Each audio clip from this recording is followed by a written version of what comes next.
let the truth fade away. This is bigger than ourselves. We won't let the world burn away. Burn away. We feel betrayed. We were raised to lose the race. Wake it through the back of the pack. Kill it anyway. To play. Haters face the world's mistakes. Wake it through the back of the pack. Kill it anyway.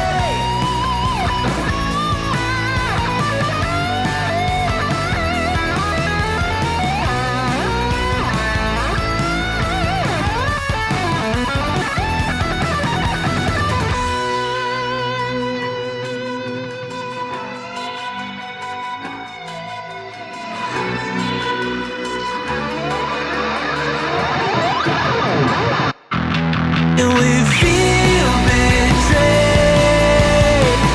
We were raised to lose the race.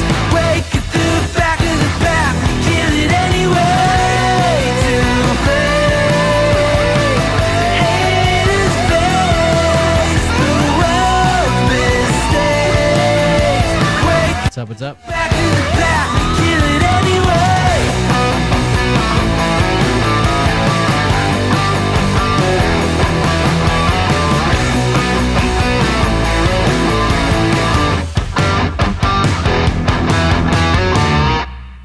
Welcome, everybody. I'm Will Bird. This is Cold Beer Confessional. Thank you for joining us.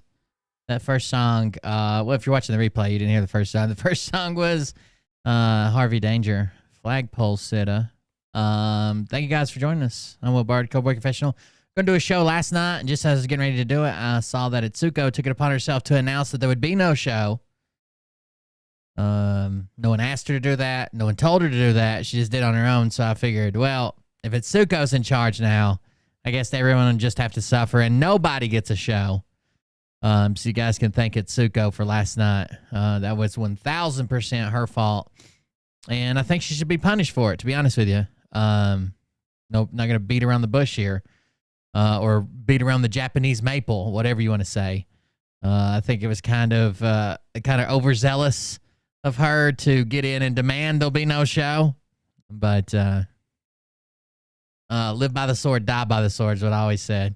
Thank you guys for joining us. I'm Will Bird, Cold Beer Confessional. If you want to support the show, go to coldbeer.fund, coldbeer.fund, coldbeer.fund, where you can support the show. Find all my links, including Twitch, Kick, YouTube, Twitter, Instagram, Telegram, Facebook, TikTok, Rumble, Discord, and Bovada. Bovada is an affiliate link.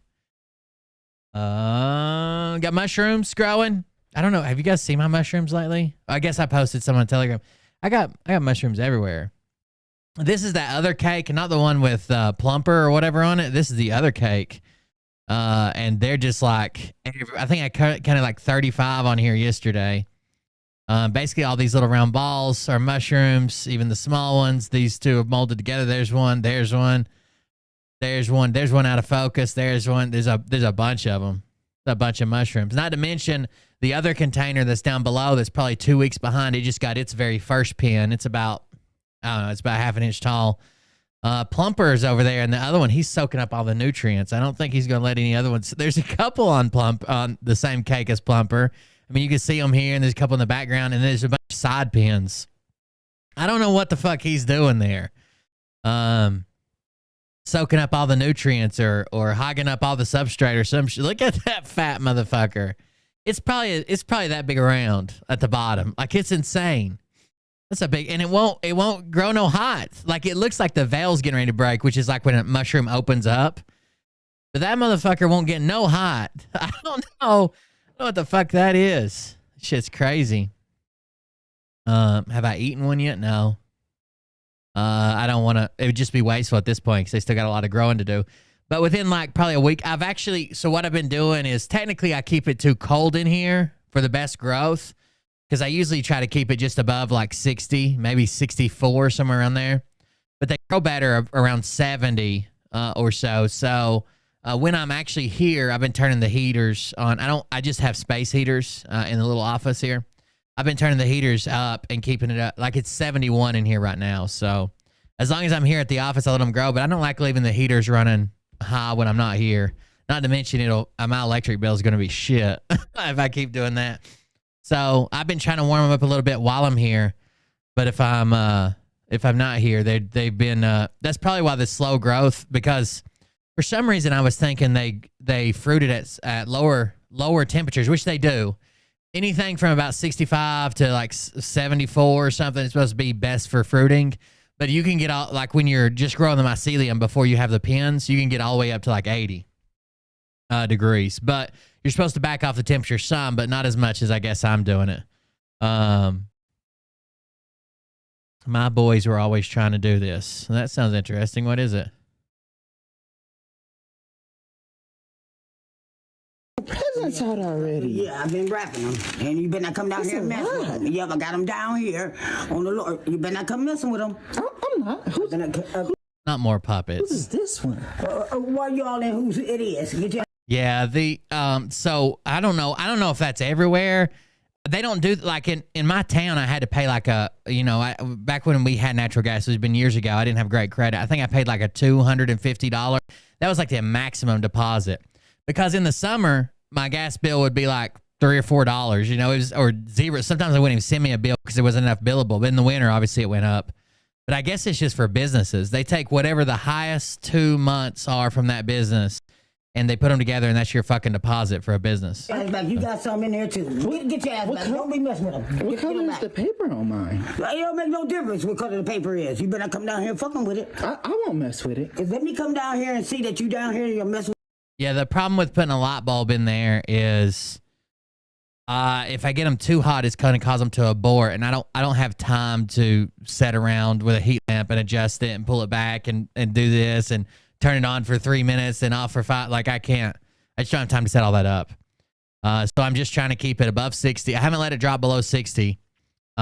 Which mushrooms, even if it dropped to freezing in here, as long as it wasn't freezing for a couple of days, it would be all right. But I just try to keep them somewhere within the range. We had some Scott Rogers content. I know you guys have been dying to see that, but we'll get to that in a minute. First, the only moderator that I actually like, Dr. J. Hyde Ashbury, sent us this. 68 Volk Unit 77. What are you guys doing down here? 77, not 1012 with 5. Nothing anymore. Okay. 540 radio 77. So, Oh, seriously, we went Christmas shopping last night, and then I didn't get back to the office till like 11:30. Mariah was supposed to get up at 8 o'clock in the morning and take a shower. That turned into we'll have the kids at my sister's house by 4. That turned into we'll drop them off at 7 p.m. and it was an hour drive to the mall. So we didn't get to shop until like 11. I didn't get back to the office till like 11:30. what were you arguing about? Okay. We're not. We're fine. Well, no, you were, because I got a call that you were. So, I mean, 2673. what's his name? Steven? Steven, where'd he go? I don't know. He ran, I guess, when he said it like the hots. So he ran. Because they'd already been arrested. How'd you get here? From him? From him? What's he Steven? driving? A truck? Okay. To make sense of things, the woman in question is 34-year-old Ashley, who was involved in a heated argument with her boyfriend Steven, causing shop owners to call the cops. But why this argument escalated would only be revealed once the officers talked to Steven himself. Steven have a cell phone number that I can talk to him? You know it? Yeah, I do. What's his phone number? I have, these are all the mushrooms I'm growing right now are all what the strain called Hillbilly. I have the super strain, which is the one that I've been super excited about because it grows so fast. I have it in pans now, covered pans. If we have a second, I'll take the cell phone and show it to you. They've only been in there. They were put in there on the 12th, and today is what, the 17th. They've been there 5 days, and they're almost ready to be put in fruiting conditions. Like, it's insane how fast they're growing. I can take the cell phone over there and show y'all later. I'll give him a call. It's the You guys boyfriend, girlfriend, married? No? I'm leaving. No. Are you and Steven boyfriend, girlfriend? No, we're leaving. I'm leaving. Hey, how you doing, buddy? Hey, I'm here with Ashley, I guess. So what's going on? You just arguing or what? Because I'm getting calls that you guys were. Yeah, she needs to rest some of this off. So. Okay. So are you guys like you dating or what? Do you know how to start the evicting process? Do you know how that works? Okay. Yeah. He's wanting to evict Yeah. So her. you gotta go to Bartow. Gotta go to Wants to evict her. Bartow and actual file for an eviction. And he said she needs to sleep this off, so clearly she's fucked up. And then, so it takes a little bit of time. It takes about 30 days, and then they will, the sheriff will come serve her for that, and then she'll have to leave. But you can only do that at the courthouse, so the sooner you do that, the better off you are. Look, she's been cooperative. She's not Atsuko, do you have PayPal? in trouble, but I mean, I don't want her walking around, you know, in this state. So, but just, look, man, you're not in any trouble. You can just come on back and we'll figure this out. Or you can hang out, whatever you're going to do, whatever you want to do. I don't know. Apparently, Stephen wished to evict her, and this was the basis for the argument in the first place. Things would only get more heated once he arrived on the scene. Okay, send me your email address. I'll pay you back. Is that Chum Lee from Pawn Stars? What do you mean? I don't think this is necessary. It isn't. That's what it's called. Actually, can you listen? That's what it's called. These guys have better shit to deal with than... No shit. My whole family is the cops. I don't really need that. Stand back over here. Stand back over here. I don't want you guys being insulted. Stand back over here for me. I want a cigarette. Do you ever see that? Well, we watch cops all the time, and the bitch is like, I want a cigarette. Actually, I do want a cigarette. Smoke like a chimney here in a minute. Don't tell me. I want a cigarette. Or give me a vape. I don't care. Just give me a vape. Just give me your vape. I don't need a cigarette. I'll sit down. Just give me a vape. That's fine.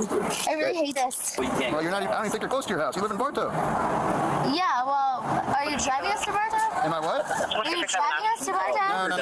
I'm not driving you anywhere. Uber does that, baby. Fucking weird. Bring your ID back. No, I get allowed.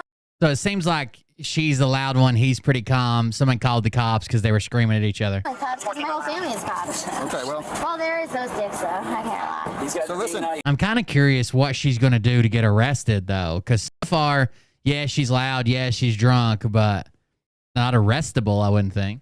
Listen. Shut up. I can't have you guys arguing out here in public, okay? Yeah. Okay, well, you're not right now, but I got a call that you were, so that's why I'm here. The what? I got a call that you were arguing out here, which is why I had to show up. You understand that?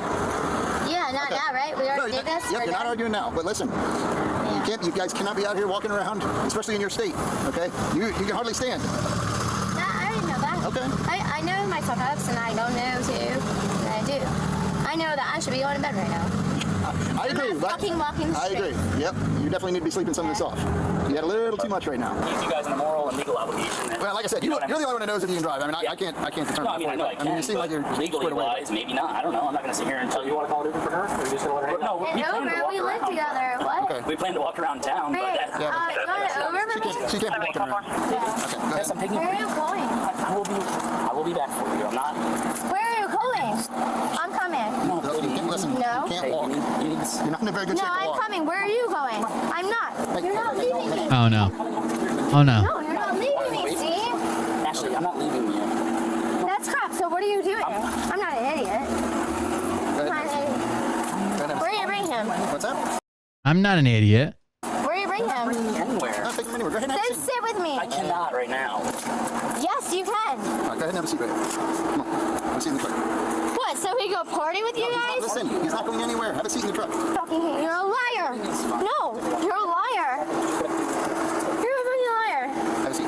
As a viewer of this video, you probably don't expect yourself to end up in a situation like this, but that doesn't mean you can't fully avoid having run-ins with the police. Usually, it will look like this. It's reported that 77% of drivers will experience at least one accident in their lifetime. Okay, When you're injured, got you don't have time to advertising. waste trying to navigate confusing insurance claims. That's why the smartest option may be letting a professional do the work. With just 8 clicks on your phone, you can submit a claim with Morgan & Morgan.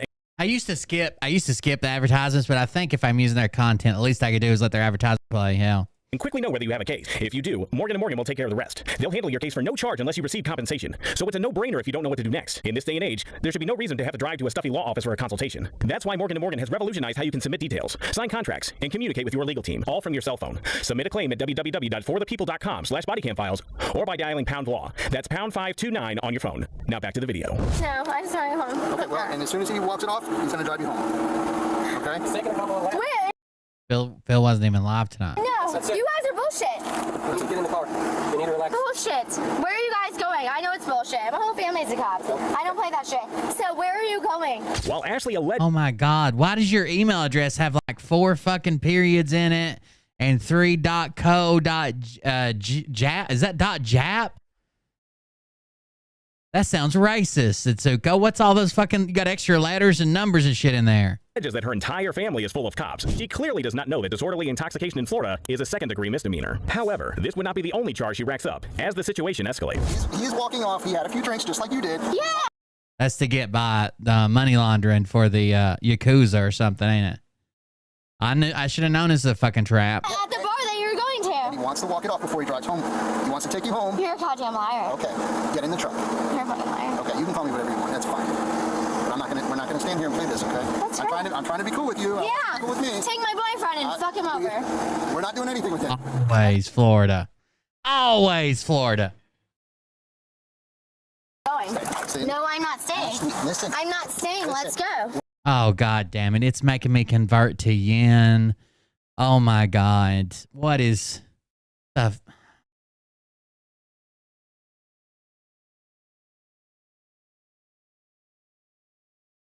Atsuko, I don't know how many Japanese make-believe dollars equals $1. We're not going anywhere. Oh, really? Well, let's find that out. I'm going. I'm going. Going where? Wherever y'all are going. I'm going now. Wherever you're going, I'm That's right. So what's the purpose of this? I'm not stupid. Whole family's a cops. I don't play that dumb shit. So let's go. Let's go. Your whole family parties with people in the middle of the day? We're at work. My whole family has more words, and they're actually really respectful. And you can't beat that, actually. Okay. Do you have anybody else I can call to come get you? Do you have any other friends? Oh my God, I'm sending you like 8,000 imaginary Japanese dollars. I don't know what I'm doing here. Or any Where is he? Where is he? I already told you. Do you have anybody else I can call? Where is he? Stay right there. Hey, is there anybody else I can call to come get her? She's on the verge of anything, so I try not to be that guy, but I can't stand here and argue for an hour.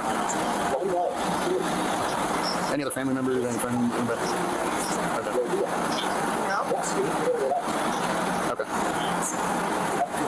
I think maybe you leaving was the wrong idea, or the wrong thing, because she's just, yep. You can even listen. You can sit in the truck with her. Once you just don't put the keys in ignition. Once you guys feel good, just roll home. All right. No, look, man. You seem cool. I just sent you like 100,000 okay, and Monopoly Japanese guy money. I don't know. just concerned where you're at. So this isn't gonna work. So if you can just sit in the truck with her until everything calms down, and then just go on home. All right. I don't even know if your email address is Will. Why does it fucking say .jap? That even seems kind of racist. Atsuko.yahoo.co.jap. I don't even think that's not even a real email address. The cops. I know what lies is, and you're full of shit. And I am the best person ever, but you don't fool me, and you're a goddamn liar. Why can't you just say you fucking lied? You fucking pick. Ooh. Ooh. Had to have subtitles for that one. You need to relax. So you know it's a good one. What? Because no one can tell how it is. Really, I'm supposed to relax. Oh, you're allowed to. You're allowed to say whatever you want. Yeah, and that's Relax. You're like your fucking stupid job so much. Yeah, you did. What? Because controlling people and holding them and all this shit. You love putting your hands on somebody, so you go suck a dick. You love that control. You fucking love it, and you go suck a fucking dick. At this point, the cops And you will suck a fucking dick. You will suck a fucking dick. have given Ashley more than enough chances, and the events that follow are fully justified. You don't talk to me like that. So I can sit on the other side. We're gonna wait a little while. We're gonna hang out, listen to some music. Where did you go? Walk around the block. What? Bullshit. What do you mean? For what? What'd you lie about? Police officers asked me to, Ash. Oh, really? Because we have a bunch here. So, where'd you go? Can you give me my drugs, please? Thank you, because I know that's what you're doing. Give me drugs. Here you go. Give them to me. Ashley. I'm not pulling this bullshit. What are you doing? Do not. Oh, so she says, I know that's what you're doing. You went and got drugs, so give me my drugs. Oh, no. Bitches over here snitching. Don't touch me. Now it's too late. Don't touch me. Yep, you took it too far, Ashley. Don't touch me. Stop. Relax. Stop. What are you doing? Stop touching me. Not stick. Making it worse. I'm going inside. You're making it worse. Stop Shatter her that. kneecap. You did it. They were being really cool with us.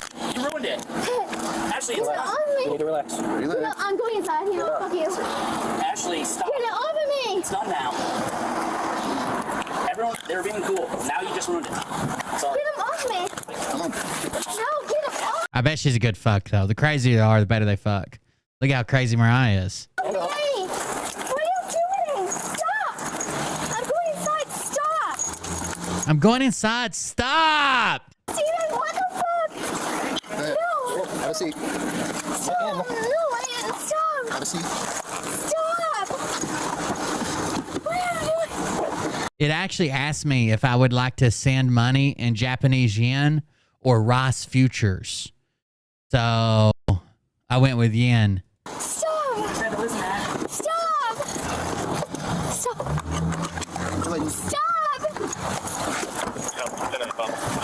Take my shit. I know I've been so drunk that if I would have ran into a cop, that it would have ended bad. I was hiding in a ditch one time after a cop chased me, and the cop come out, and I was so close to getting up. The cop come out, and he was shining his light, and I was in this ditch hiding. I went behind an air conditioner, and then when I got behind this air conditioner unit, the cop was standing in the driveway or whatever, and he's like, oh, fuck it. They ran, didn't they? Because there's a bunch of people at a party. And I got down on my hands and knees and fucking low crawled, like, halfway across this yard into a ditch on the side of the road, and I was laying there, side of a driveway, and I was laying there, and the cop came over with his flashlight, and he's like, "One of them right behind this." Damn it, he's gone. So he's looking behind the air conditioner, and he walked over there, and he had his flashlight, and he's like, "Come out, I can see you. You're just making this worse." And I didn't say a word. He's like, "Dude, I could fucking see you. Just come over here. I'm going to have to come get you. It's going to be a lot worse." I didn't fucking say a word. He's like, "Are you shitting me? Do I really have to come out there and drag you back over here?" And I'm like, man, I'm fucking busted, dude. And I could feel the light hitting me and shit. And I was like, man, I'm fucking goddamn it. I was just getting ready to get up, and another cop come over there. And the cop's like, "Oh, you found one?" He's like, "No, I was just bluffing him." And I just slowly went back down on my chest. I was just bluffing. I figured they'd come out. He was probably only like 8 feet away from me. Oh, she's hyperventilating. Take my shit off. Take my shit off.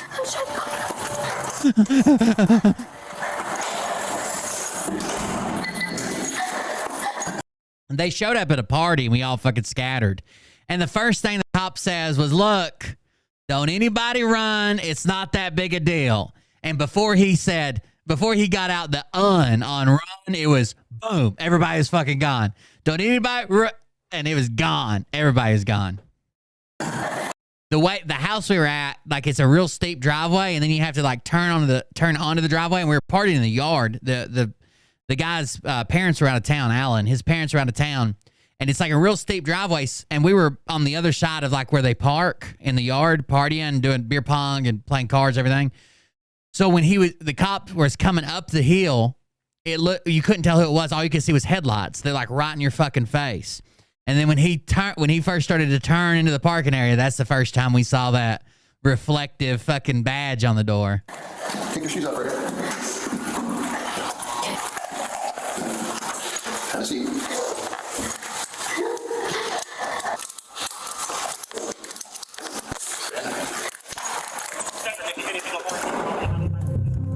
There you go. Disorderly. That turned into a full-blown arrest because of Ashley's behavior. Additionally, she racked up 2 major charges: 1 count of battery on a law enforcement officer and 1 count of resisting an officer. Battery on LEO and resisting, both not good charges. That, she now knows better than to insult. Those look very bad, especially next time you get pulled over. Officers. There you go, from J. Hyde Ashbury, the only moderator that doesn't make me use fake rainbow currency from a country that doesn't exist. So there's that. What is this? Oh, that's a phone thing. All right. Since you guys have been dying to see this, I got it for you. It's in 2 parts.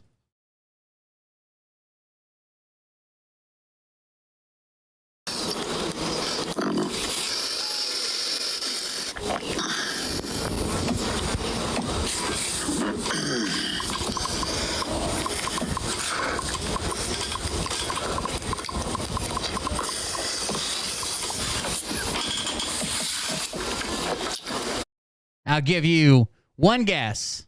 One guess. What is he consuming for breakfast? the food and the beverage. Guess them both. One guess. What is he consuming for breakfast? Atsuko, you fucking canceled it. Took it upon yourself. That's why everybody else is being punished right now. Okay? They're all in the quiet corner.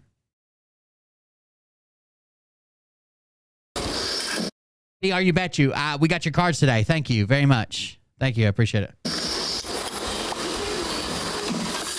Thanks, Mel.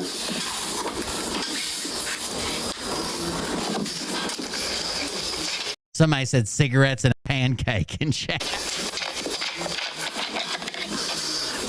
Ice cream and a Diet Coke. Not much, Aaron.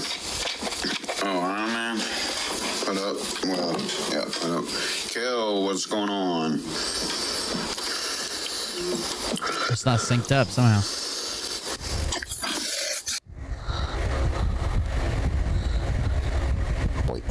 Do you and Carmen still have beef? I'm okay. How about you? I'm good. Hey. Oh, cheers. Cheers. Happy Wednesday, Cloud. How are you? This is the woman. This is the woman where he said, "I would never ask to see your boobies. Never. I would never ask, but can I see them?" A picture or something for you. Oh, of your new mask? Good morning, sausage boy. Hello, sausage boy. Good morning. Good morning, Sausage Bernard. boy. How are you? It's my new superhero. What is it? Did you make it? Yeah, you remember my old Iron Man helmet? No. The one that can go, the face mask can come off, magnetized, it goes. Oh, yeah, I remember that helmet. That's what I used. Thanks for the caps, you guys. Thank you. Van, what's up, man? That's what I don't know what happened to the sink, but it's out of sync. you It's used? fine. Yep, just duct taped it. Oh, that's cool. I just duct taped it. Oh, Bernard, I'm sorry. Did you have like some time to get some sleep today, I hope? My chat wants to hear you make that sound again, Scott. Good morning, Beer 30. There you go. There's that sound again. What is that sound? Where the mask goes up and down. It's an electronic sound. Oh. Okay. It sounded electronics, guys. Hi, Christopher. How are you? Happy Wednesday. Yeah, I'm back, eh? I don't know. I can close it and open it back up. Hold on. We were at 2:53. I don't know. It could be Telegram, Hear I you make guess. that sound again, Scott. Good morning, Beer 30. Yeah, it's still out of sync. Oh, Bernard, I'm sorry. That sucks. Hey, I got a question for you. What? Have you talked to your boyfriend about me yet? Yeah, I have. What did he say? What? Or do you want Look at her face. What did he say? to tell me on Snapchat? Yeah, I have. All right. Yeah, I'll tell you later, Scott. No. He said, "Get that fucking retard out of my face." What's going on, guys? They make money. It's the same way you could go into a strip club and say, "I don't know why women would do this type of work." They make fucking money. I don't know how a woman could put herself up on that pole. They make money. All the follows. Honestly, not sure I want them though. Just saying. 4 people, guys. 4 people. No, it's not bad. I just don't talk about my personal shit on TikTok like everyone else. I'm a really private person. The mailman. How'd you know, Bernard? Guys, when you 4 people. Chat's saying she's just not into you, dude. Better luck next time. Thank you for the roses, Mr. Cole. Thank you. Oh,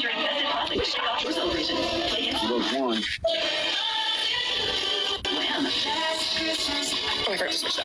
Our boy, did you guys know our boy El Jefe was on Forbes.com interview for Forbes about the Rudy Giuliani case?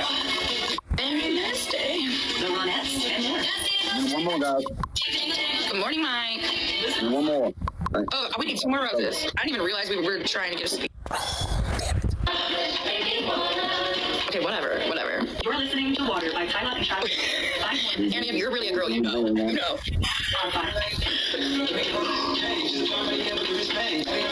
Listen, I'm not doing that. Random man. You go ask him if you want to. Good morning, Waterboy. How are you? What's up, Cameron? Yeah, there's a lot of mics up there for sure. What's up, Camwin?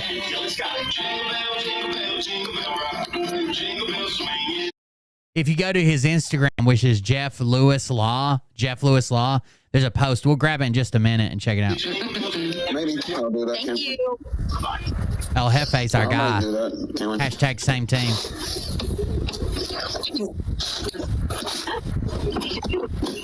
Thanks, Mr. Biggs. I'll probably be asleep.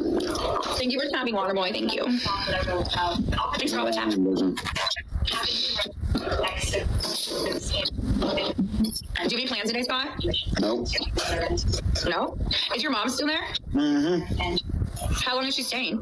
For the 27th. You too. Thank you for stopping by. Yeah, I hope you get some. Hey, Breezy with the money gun. How are you, dude? I haven't seen you forever. I hope you look for a while. Oh my God, Snipe. Come on, guys, snap. I'm sorry, it's Jeffrey Lewis Law. I'm sorry, Jeffrey Lewis Law. No business. Me too. You Snipe, guys. Thank you not. There is no way that's true. I think you might. MVP, Breezy, Mike, Mr. Cole, Beer 30, Leonard. Oh, by the way, don't forget about the Amazon affiliates thing.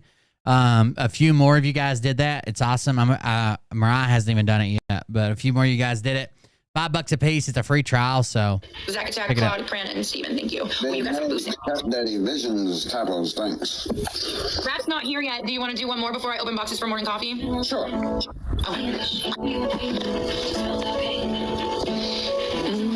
And also, I'm doing better about the calling the group. I'm doing better about calling the group. Like not calling at night. Yeah, thanks for not calling the group at the crack of dawn. That's really nice. Thanks for tapping, Rat. Good morning, Mike. Scott's the type of person that calls 1,000 times. You didn't answer, I'll just call. Cool. How are you? At fucking 3 a.m.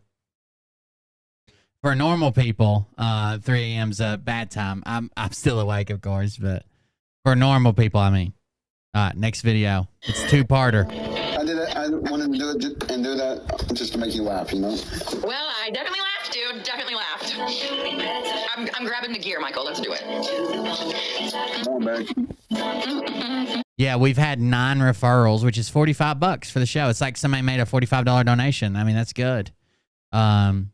We keep doing that. I can find other bounties that we can do and stuff, especially if it involves being free. Some of them's like if you get so many shoppers to shop at this store or whatever, but the free ones, might as well do it.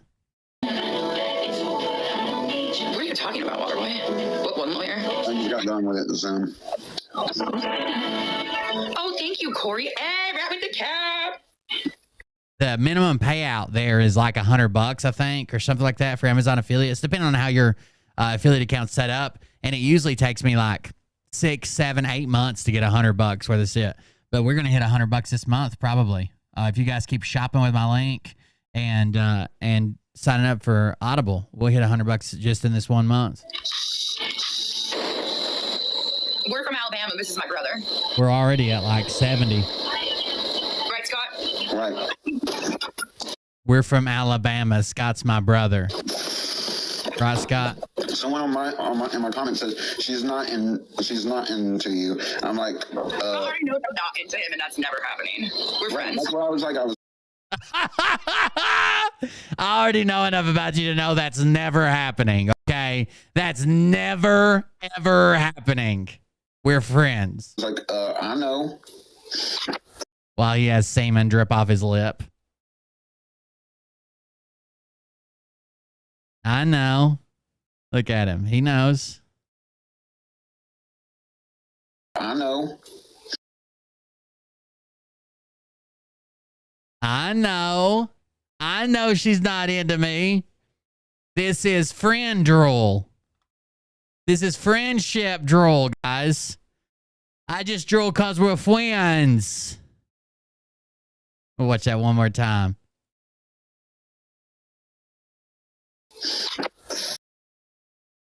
Didn't back up enough. Okay. Oh, we got to see the I know part. Happening. We're friends. That's what I was like. I know. Ah! Would you let that drip in your eye?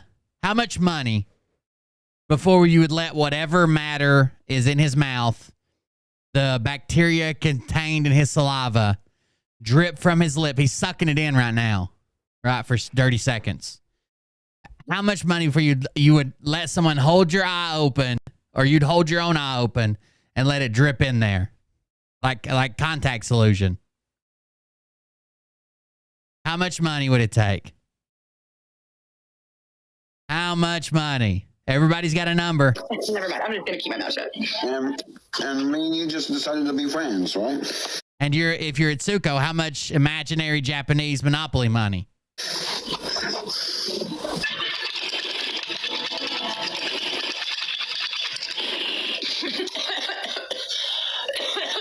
Damn, she's killing a bong. And also, Meg. Yeah? Thank you. I will protect you like a brother, you know? I would probably do it for like 5 million plus, something like that. Oh, thank you, Scott. Thank you. Thaddeus, I didn't even see you come in.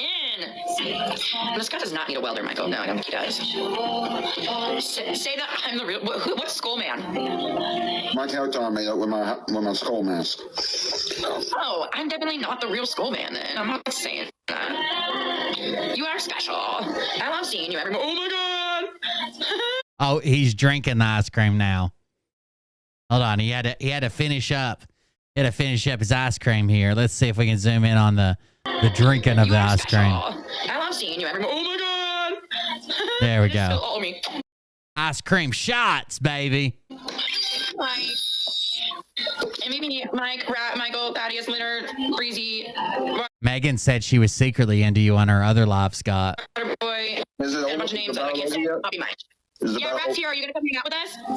I'm going to watch some video, but I think the timer is still going on the battle. Oh, I got a little elevated this morning. I thought it was over. No.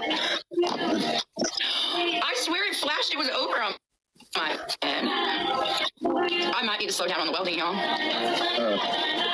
It's okay because the boys got their lattes and we're day drinking today. Oh, man. Are you ready, Rat? It's about to go down. I know, I should go to the store, but guess what? You guys are 3 What a ahead of me, nasty and motherfucker, there's nowhere to dude. get. I do have a couple beers in my fridge. Liquidate the Vatican.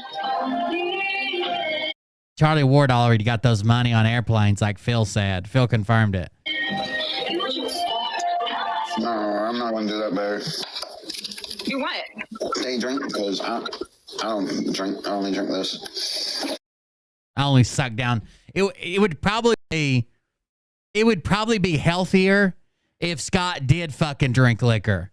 Because at least at some point he's going to pass out or puke and be like, no more. Instead of sucking down endless Diet Cokes. You could tell by that tumor on his one shoulder he got from the aspartame. Thank you, Michael. Well, that's probably smart, Scott. That's probably smart. Okay, now it really is over. Yeah. Maybe I read this already. I love you all. Oh, you got the boosting glove. All right, Scott. All right, girl. I'll see you later today, maybe. All right, girl. All right, Scott. All right, girl. Yeah. All right. Love you, sis. Bye. Love you, sis. Bye. God, that's got to feel bad. Love you, girl. Bye. Love you so much. Salutations. Love you, girl. Love you, girl.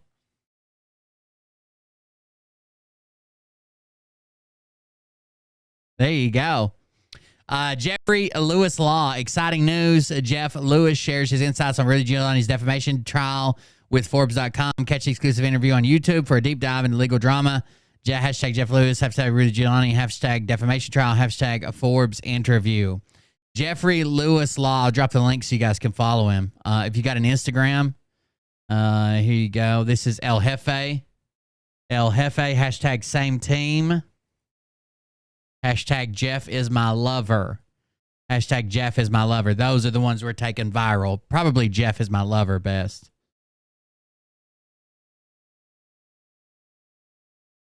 Oh, I thought it was a podcast. It has no sound?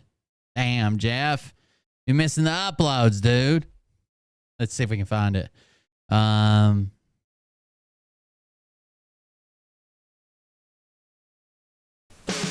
my God. Oh my God, it's not doing anything. Jeff Lewis Forbes. Who is that woman as interviewed? Jeff Lewis on Working with Celebrities, a new show. Did I put Jeffrey Lewis? Forbes.com. There's too many famous people named that. What if he's got his ribbon cutting link tree? There we go. That's what we need. What if it's on his YouTube? Recent news: Jeff Lewis law, welcome anti-slap and First Amendment. Super lawyers article scripts free redundance in the media. Let's see in the media. I don't know if these are updated or not.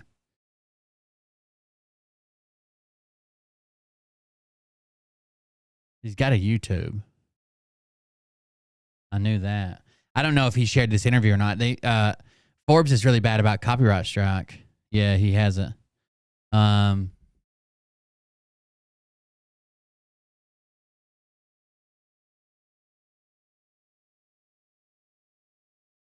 Forbes breaking. I don't know if he'd be in any of these interviews.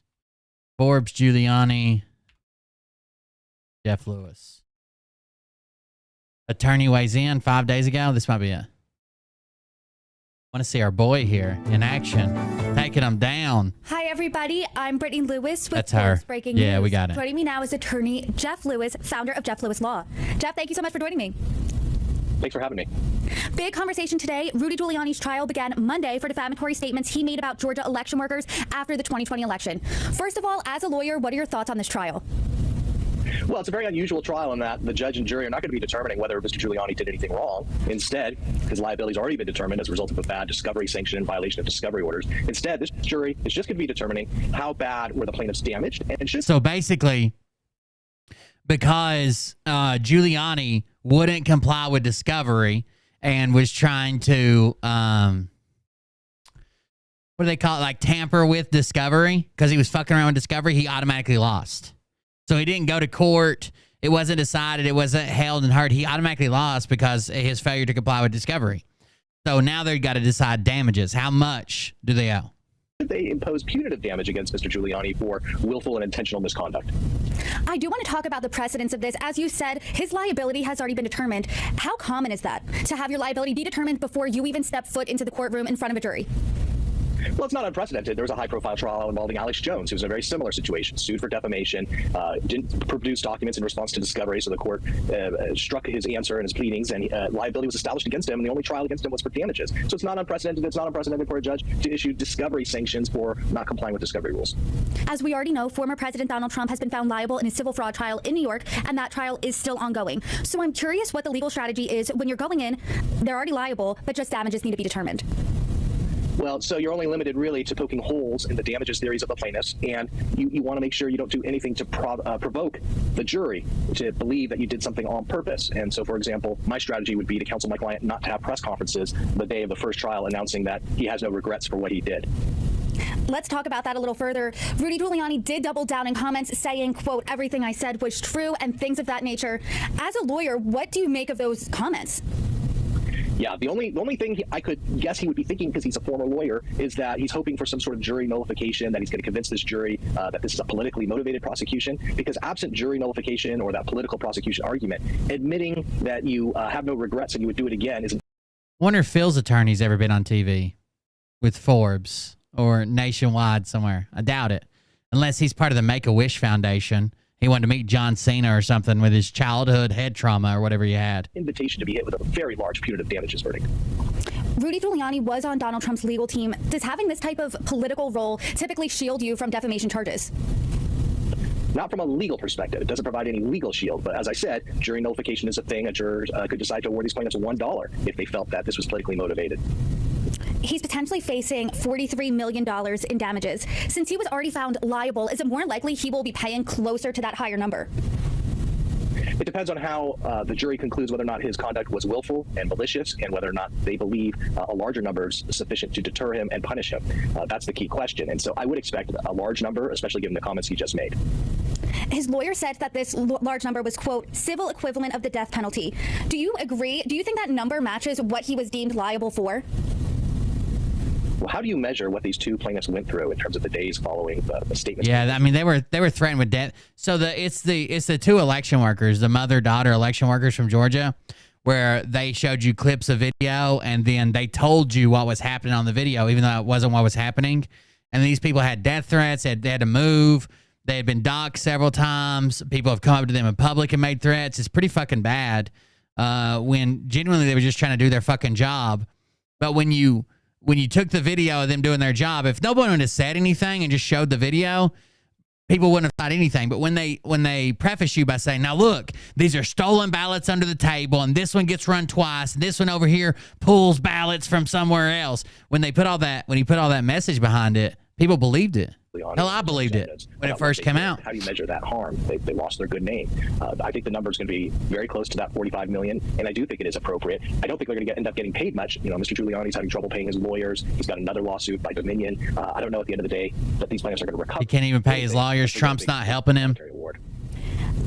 Rudy Giuliani's lawyer has been saying that he doesn't have the money. This will financially ruin him. Does that become a factor at all in the jury's mind? It shouldn't. In fact, if I were on the plaintiff's side, I would move to exclude that kind of argument, or at least evidence as to that kind of argument, from reaching the jury's ears. On the other hand, one of the primary arguments that a defendant can make is, hey, a very small amount of damages is only needed when you've got a defendant that has very few financial resources. So it should be tied to the defendant's net worth. So I would expect the defendant to try to push that argument. As a lawyer, do you think there's anything missing from this conversation that you want to add? Because this has been making news for years now. Finally, we're here at trial. What's missing? Well, I'll say one other thing. Alex Jones recently tried. Yeah, I thought so. Like, I legitimately thought, like, obviously I didn't know what was going on in the video, but the people that were telling me what was going on in the video, I figured they had too much to lose to just outright lie. Like, I thought for some reason these people will know, and they're not going to stake their whole career, all the money they have, getting sued, blah blah blah. They're not going to stake all, but it seems like that's exactly what they did. They threw the truth out the window, made up a narrative. They threw everything. They're going to lose money. They're going to lose their fame. They're probably maybe punished in prison for some of the stuff they did. And they were just drunk on power, I guess. To have his large judgment against him discharged by a bankruptcy court. And ultimately, it was not discharged, meaning that debt will follow him around for the rest of his life. And one of the reasons that finding was made was because the bankruptcy court found that Alex Jones' conduct was. By the way, the lawyer for the other side against Giuliani made a statement to the press that says, we intend to collect every nickel of the damages owed by Mr. Giuliani. They're not letting anything slide. Giuliani has a similar verdict against him if the jury makes a factual finding that what he did was willful or malicious. Mr. Giuliani could be faced. I honestly thought, Lynn Wood was a name, but before the election. Giuliani was a name before the election. Even some people knew about Sidney Powell and stuff that she had worked on. I thought they had too much to lose to come out here and straight up lie to people. Turns out they didn't. They came out and straight up lied. And when you start digging through the claims they made, you start digging through the official claims make a whole lot more sense. They're like, hey, the reason we had ballots stored under the table, we had ballots stored under every table, they were like an overflow because the people who bring the ballots in can't keep up at times. The trucks don't come. So we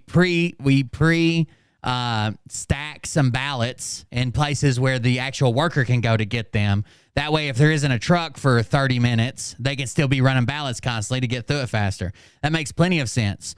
But when someone that has a ton to lose comes out and says, oh, where did these ballots come from? These aren't even supposed to be here. They just suddenly appeared under the table. These are secret ballots and this, that, or they ran this ballot twice. Yeah, because there's a thing that pops up on the machine that says it didn't process. Clear and abort this process and scan it again. They're doing exactly what they're told to do. With not being able to discharge this debt in bankruptcy and having this debt follow him for the rest of his life. And do comments like last night saying everything I said was true? Yeah. Well, if they would have, first of all, if they would have succeeded, it would have been unprecedented. I know a lot of people like Trump, so they don't want to deal with the fact that if they would have succeeded, if the official story is true, and Trump and his friends would have succeeded, They would have basically been overthrowing a legitimately elected president with their propaganda and lies and the people, you know what I'm saying? Like, that would have been so crazy. Uh-oh. Thank you, Jessa, for the resubscription. I appreciate it. It would have just been wild if they would have succeeded and if the official narrative's true and whatever. It would nothing like that's ever happened in the U.S. You know, there are people who contest elections during the contested times. There aren't people that go out here and try to get a grassroots movement to break into the electors' vote in Congress. Add to the case that this could be willful and malicious. Can the jury take or illegally submit alternate electors that weren't even that didn't even come from the state, right? They just got one of their friends to say, "Okay, you're the new slate of electors. We're going to send you." those, even though they weren't made inside the courtroom? They even stole election machines. Sidney Powell and her team stole election machines. They were arguing that the election process wasn't secure and that people had access to machines that shouldn't have it. And then that's exactly what they did. They illegally stole election machines, didn't find a goddamn thing on them, except the fact that they illegally stole the data from them. If I were the plaintiff, first thing this morning, I would try to get those comments in front of the jury, more so about having no regret. If we're worried about the election machines only being touched by people that are supposed to be touch them and have them and can go through them, we have to be worried about everybody. A homeless person, Joe Biden, Donald Trump, Sidney Powell, me. You'd have to be mad even if I got a hold of them, even though you like me. You know what I mean? Regrets, then everything was true. Because having no regrets. Yeah, volunteers. What amount of money is needed to punish and deter future misconduct? And what should we be looking out for next when it comes to this trial? I don't think anybody should ever talk about election workers ever unless you want to go. And an election sucks. I've worked elections, not like counting ballots and shit like that, but like checking IDs, making sure people were registered and telling them, you know, you're in the right. A lot of people come to the wrong spot. You're in the wrong spot, but you can fill out this waiver because like in our little town, there's like two schools, the gas place, and a church community fellowship hall that does it. And you're supposed to go in the right little area district, but if you don't, you just fill out this little piece of paper and submit it with your ballot. But yeah, you need to work that shit. If you want to say anything bad about poll workers, you need to fucking work the polls. Especially during a presidential election, it's about 5 times as busy as like a fucking odd election. The ones that are every 2 years. Arguments by the defendants between the presidential ones. That the jury should only award $1, that the damages claims are exaggerated, that Mr. Giuliani is not responsible for things that third parties, members of the public, did with his comments. He didn't directly ask people to harass these 2 election workers. And how strong do you think damages claims are exaggerated? We'd be looking out for next inside the courtroom? If I were the plaintiff, first thing this morning, I would try to get those comments in front of the jury, more so about having no... Years I now, missed this because I was talking. Trial. What's missing? Well, I'll say one other thing. Alex Jones recently tried to have his large judgment against him discharged by a bankruptcy court. And ultimately, it was not discharged, meaning that debt will follow him around for the rest of his life. And one of the reasons that finding was made was because the bankruptcy court found that Jones' conduct was willful and malicious. Similarly, if Mr. Giuliani has a similar verdict against him, if the jury makes a factual finding that what he did was willful or malicious, Mr. Giuliani could be faced with not being able to discharge this debt, bankruptcy, and having this debt follow him for the rest of his life. I don't believe that about elections, and I don't think there's any proof to that. And do comments like last night saying everything I said was true, does that add to the case that this could be willful and malicious? Can the jury take those, even though they weren't made inside the courtroom? If I were the plaintiff, first thing this morning, I would try to get those comments in front of the jury, more so about having no regrets than everything was true. Because having no regrets goes to a state of mind and what amount of money is needed to punish and deter future misconduct. And what should we be looking out for next when it comes to this trial? Look for arguments by the defendants that this is a political prosecution, that the jury should only award $1, that the damages claims are exaggerated, that Mr. Giuliani is not responsible for things that third parties, members of the public, did with his comments. He didn't directly ask people to harass these 2 election workers. Right, but you made up the lie that people took upon themselves. If you genuinely believed the narrative that he spewed, it would be well within the possibility of taking that type of action, right? Of trying to get in there, try to stop it, try to save the fucking country. And how strong do you think Rudy Giuliani's arguments are compared to the plaintiff? Well, he's got an uphill battle. Look, he's already admitted to liability. So on the question of damages, it's just a question of how big the award is going to be. And he's got a very difficult hill to climb. Jeff Lewis, I appreciate Very difficult hill to climb. Good job, Appreciate Jeff. your insights. Thank you so much for joining me. Thanks for having me. Jeff came in there. I was like a this. ninja. Like a ninja in there, Jeff. Good job. Jeff over here like a fucking ninja. Jeff like a ninja. Yeah, too small and too fancy folk. I agree. There should be I think at least representatives, which is I'm pretty sure the representatives are always the lower house, right? They're supposed to be like from the common folk, blah blah blah, whatever. They're not senators, right? They're the House of Representatives. That is the lower chamber. I think at least those people ought to be people who have had to worry about paying their bills, who have struggled paycheck to paycheck, who have worked a regular fucking job, not from some interest group and went to Harvard and did this and that. Because yeah, they can be educated. That's fine. The problem is they have no idea what it's like to live a life like yours. They have no idea what it's like to live a life like mine. They haven't struggled. They haven't worked hard. They've been given everything out on a silver platter.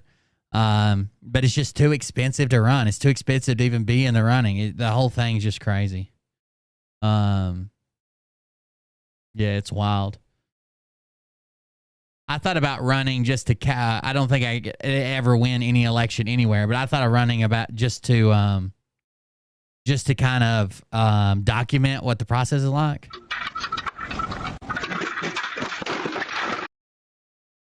Attempted robbery gone wrong. There's a woman going out. This has to be like in South Africa or something. They try to close the door. They're fighting over the door now. 1, 2, 3, 4, 5. Did that last guy have a plunger? The fuck's that last guy doing with a plunger? What the fuck?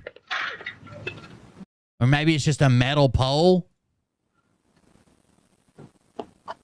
Oh, and then Slim over here coming in last. Oh, God. 6, 7, 8. Now they're just waiting in line. Okay, here we go. Running in. Oh, this is a high-end jewelry store. Or it's in the ghetto one where they only let 1 or 2 people in at a time. Damn. He turned them around, didn't he?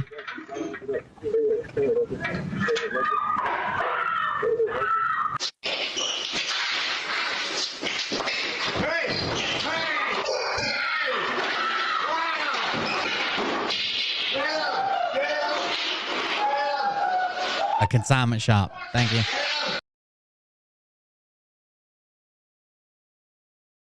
Let's see what... Oh, Oliver's mom mentioned us. Let's see what that is. That ought to be good, huh?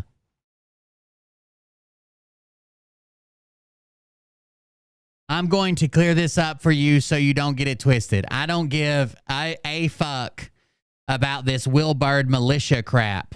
I went into that channel a couple of weeks ago to see what they were saying about KDJ. I was there for maybe an hour. Please feel free to fact check it. Then your girl Pebbles and crew started it with the crusty grandmother shit. They always do. It was all screenshotted and posted here. Then when I was attacked again, I posted here, come tell me to my face. A normal human would have responded to the post, but that's not what happened. I was swarmed in my DMs. So yeah, I reported that. But guess what happened? Now I am banned from sending messages to non-contacts. So do yourself a favor and learn the facts and shut the fuck up. I'm so sick of you. First of all, she was in there for longer than that. If this is Oliver's mom, she was in there for longer than that. She was, she joined our, she apologized to Mariah and basically me, but through Mariah message.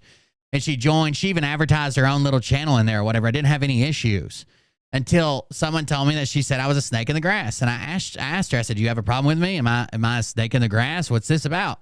And she just dipped. Just dipped. That was it. She couldn't even answer for herself. And then she ran around and whatever. And she wasn't in there to talk about KDJ. She hung in there. She hung out there for weeks. We could see when she joined and when she left. She hung out there for weeks doing this and basically trying to get people to join her channel and participate in my channel, although it's mostly posting links to her own channel. And then she's like, I want to start a cooking channel. Can I share it here? And I'm like, I don't care. I didn't have an issue with her. But then I went to ask her something and she dipped the fuck out. Just out. But I think it's funny. Now, I am banned from sending messages to non-contacts. Do yourself a favor and learn the facts and shut the fuck up. I'm so sick of you people. What a dumb bitch. Clip that and put it on your fucking shadow gallery. Make sure you get me exposed. Well, exposing all the hilarious shit I say. I appreciate that. Amanda Q Decode says, hey, friends, I'm in need and have come up with about $850 in legal expenses, of course, for illegitimate fake court system. I hate asking, but this is the only way I can raise funds to get my Bubba back, and any help would be appreciated. Love you all so much, and thank you all so much for your support this year. You have no idea how much it means to me. I would not be here right now if it weren't for you all. Seriously, my life turned upside down last December, and I have to continue sharing what happened while pressing on in these courts until everything changes. By the way, it's been a year she's been doing this. A year she's been fighting them. Thank you for the subscription, Bob Kitten. 5 months. Hey, she shares her Cash App, her Venmo, her PayPal, and says thank you all. Also, I can't stop thinking about what George said in the movie Leave the World Behind. He said, no one is in control. Then the girl by the pool said that thing about Friends, the show. One of the characters in the movie was talking about the show Friends and said that it was ironic because that show was almost nostalgic for a time that never existed. Isn't that weird? So I looked up the first episode and last episode dates, 9/22/94, 5/6/2004. And wouldn't you know it, that is exactly 502 weeks. Remember all our decodes to 502? Remember all our decodes to 502? Remember how many things decode to 502, guys? Everything is 502. Everything is 502. You're not been sharpening your gematria skills? I wonder if they even know that show was produced by Obama and his wife. And to think people can be so evil and do this to a child is beyond my understanding. I don't know how anyone can do it.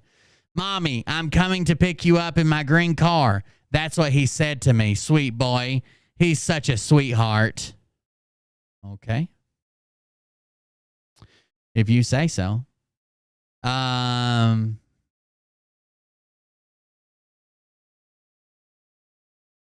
everyone. Just letting you know that we all raise more than enough for legal fees as of right now. Thank you so much for your generosity.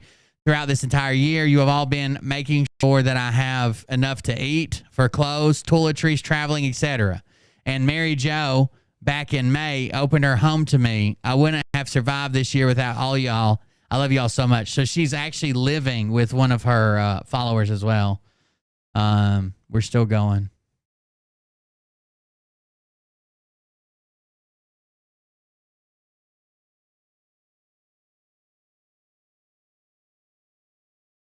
Oh, I thought she had some more posts. Hold on, let me see if I can find them. Skipped over those.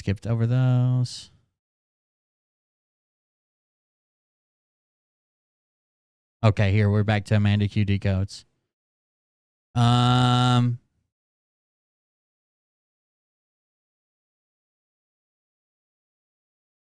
Isn't that odd? His last name is Schuster, which is close to Shyster. And then she shares the definition. This is her husband's attorney. Oh, thank you for the gifted subs. Most of Peaceful Redhead. Rob P, Yori Bori, Legend, Jim from Florida, PR You Betcha. Thank you. Thank you for that. Back to Bliss had a subscription too. Let's see if I can read the rest of them. Phildo gave Brady 17,000. I thought he gave her 15 or 1,000. Anyway, 17,000 to pay off her car that her fans bought her. Yeah, I kind of predicted that before he did it. How did we not catch this before? Schuster. Is he even a real lawyer? Or is his name completely made up? Think about it. Shyster. Wow. What's the origin of the term shyster? A book published in 2013 traces the first use back to 1843 when scammers in New York City would exploit prisoners by pretending to be lawyers. These scammers were disparagingly referred to as shizers, meaning worthless people in British slang, which in turn was originally derived from the German word Schreiber. Scammers would exploit prisoners by pretending to be lawyers. This is where the term shyster originated. Just like the name Tracy Wondersea. Wander C. She was supposedly one of the partners at BATP last year. Wander C. Last year, I joked about my strabismus.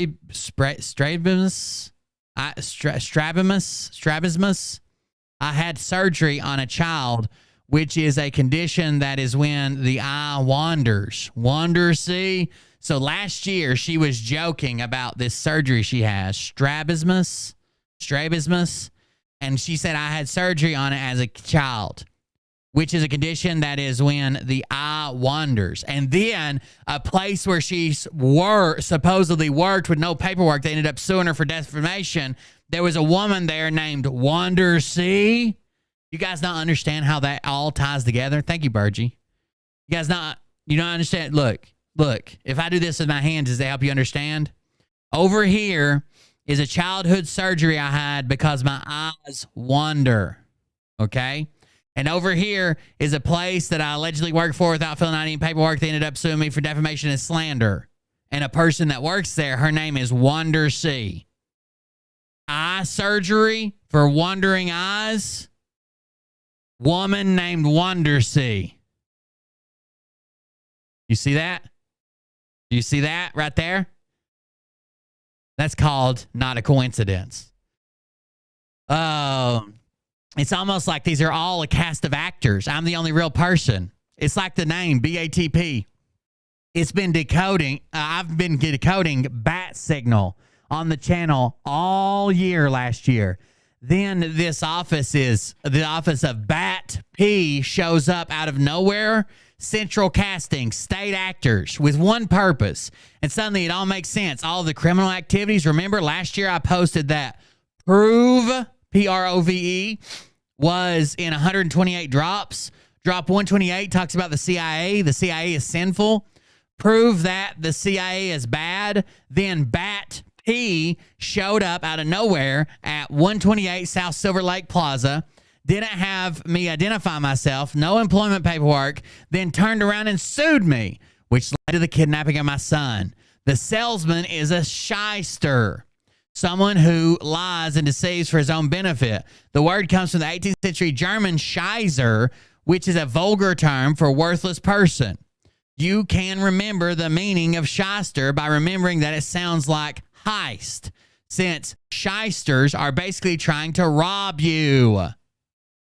And Kurt Schuster's name is one of the partners at Bat P's LinkedIn website. Someone named Kurt Schuster commented on their LinkedIn page. Kurt came to all the Bat P hearings. Why? Why would the divorce lawyer for a completely different case come to a Bat P hearing? We've already established this.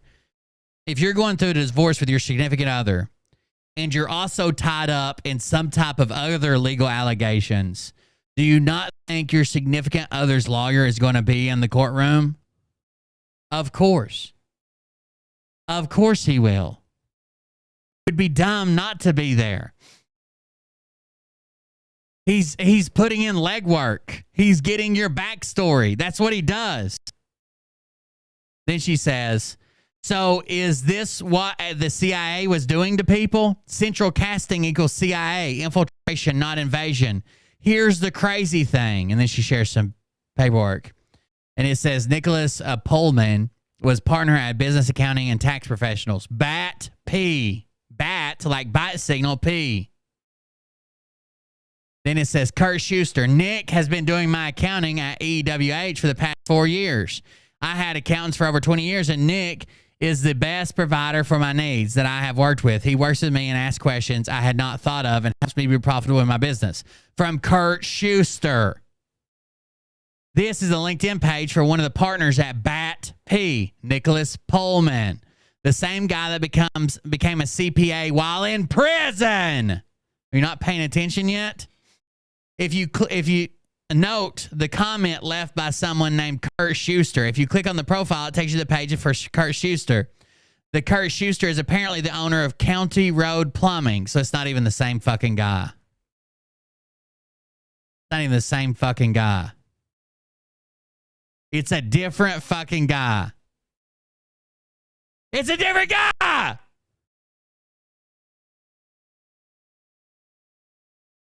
If I come to you, Pebbles, can you trim up my beard, straighten it, put some relaxer in it? God, this woman's crazy. Then she shares this, and it says, "When do you call a plumber?" It's a Q post that says, "When do you call a plumber? My life's a movie."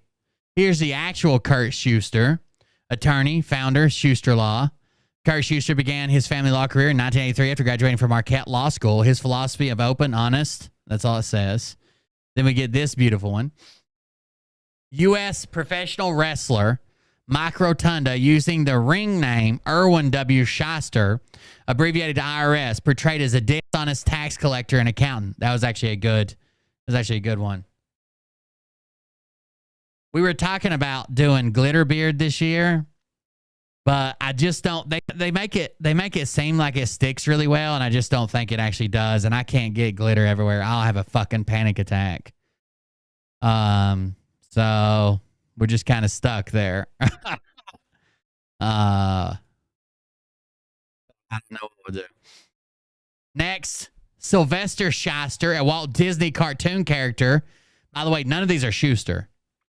A Walt Disney cartoon character introduced in 1930 is a disbarred attorney who schemes to deprive Minnie Mouse of her inheritance. And in many comic serials by Floyd Gottfriedson, his creator, he appeared scheming with Peg Leg Pete. The 1932-1933 radio show Flywheel Schuster and Flywheel, starring Groucho and Chico Marx, depicts the misadventures of a small law firm. The Wire episode Backwash, Maui pranks his fellow stevedore Ziggy, pretending to be a law firm, informing him that a woman he's had sexual relations with is now pregnant. When Ziggy's cousin Nick calls back, the phone number leads to Maui's cell phone, which he answers with Schuster, Schuster, and Schuster. Lionel Hutz is also an example of a lawyer who was repeatedly hired by the Simpsons. Despite Marge and Lisa being aware of his reputation and calling him a Schuster, he operates out of a small law firm in the mall. The film Big Stan featured Lou Popper, who is a Schuster lawyer that Stan Minton replaces his lawyer Mal with in an attempt to bribe Judge Perry. Lou does that where Stan is allowed 3 years in Verlaine. Then she says, "So I think we can reasonably say that this guy is not a legitimate lawful attorney." So because of what the word Schuster means, someone named Kurt Schuster cannot be a legitimate and lawful attorney. Right? You get it, right?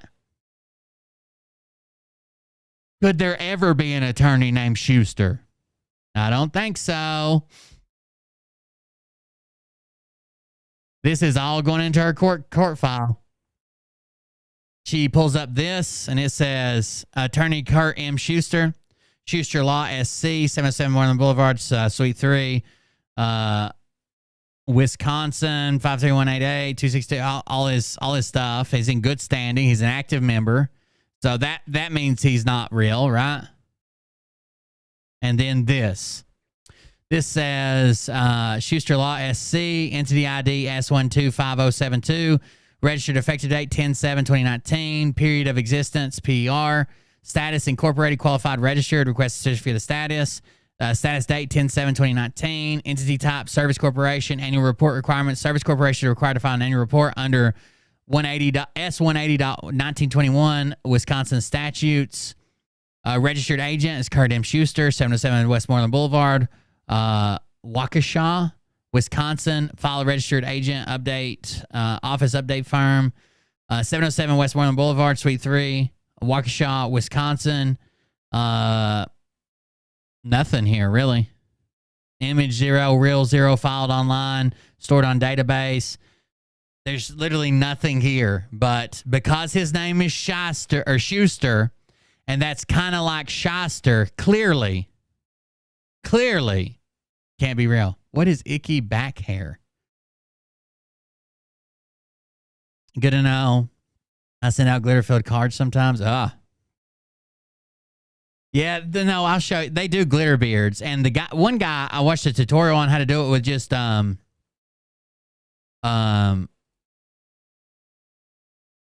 They make kits, first of all, that have some type of stuff you put in there that makes your beard sticky for the glitter.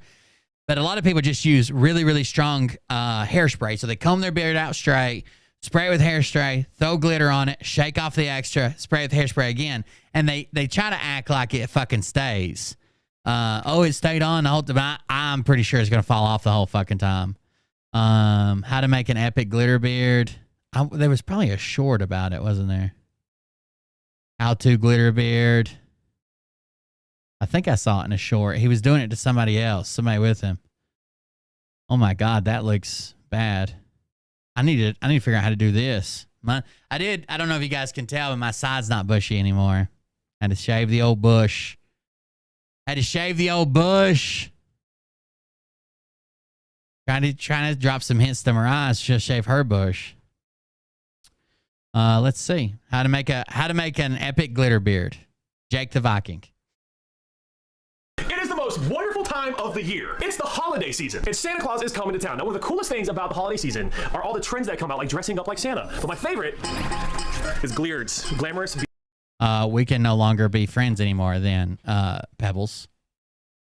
Beards. We have glitter and beard ornaments, and today all those nudes you sent me to pay for the positive press that I put out on my show. There was no bush in that. Were you tucking it? we're going to be showing you guys how to make your beard look fabulous. You ready? Let's do this. So as I was saying, first things first, you got to make sure your beard is immaculate, okay? So we're going to use our beard struggle products to make sure we're good. All right, get nice and wet, okay? Now what we're going to do is take our favorite beard oil, Valhalla Gates. Smells delicious. Beardstruggle.com. Use code Jake to save 20%. Yeah, they just use super hold like it's too glorious to tuck. Oh. Anyways, they use like super hold whatever, and then they put like a bag, like a plastic bag or something to catch it, and they just glitter the fuck out of it.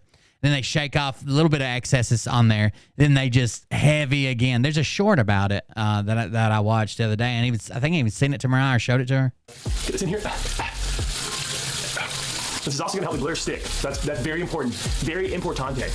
Then we're gonna straighten the beard out. Beard straighteners.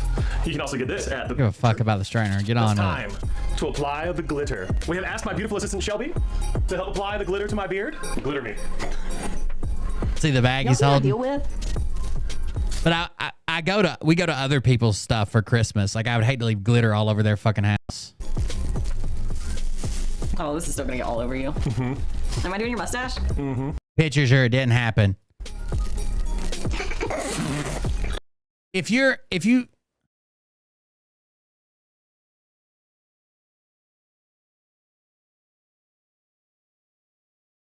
pubic hair gray?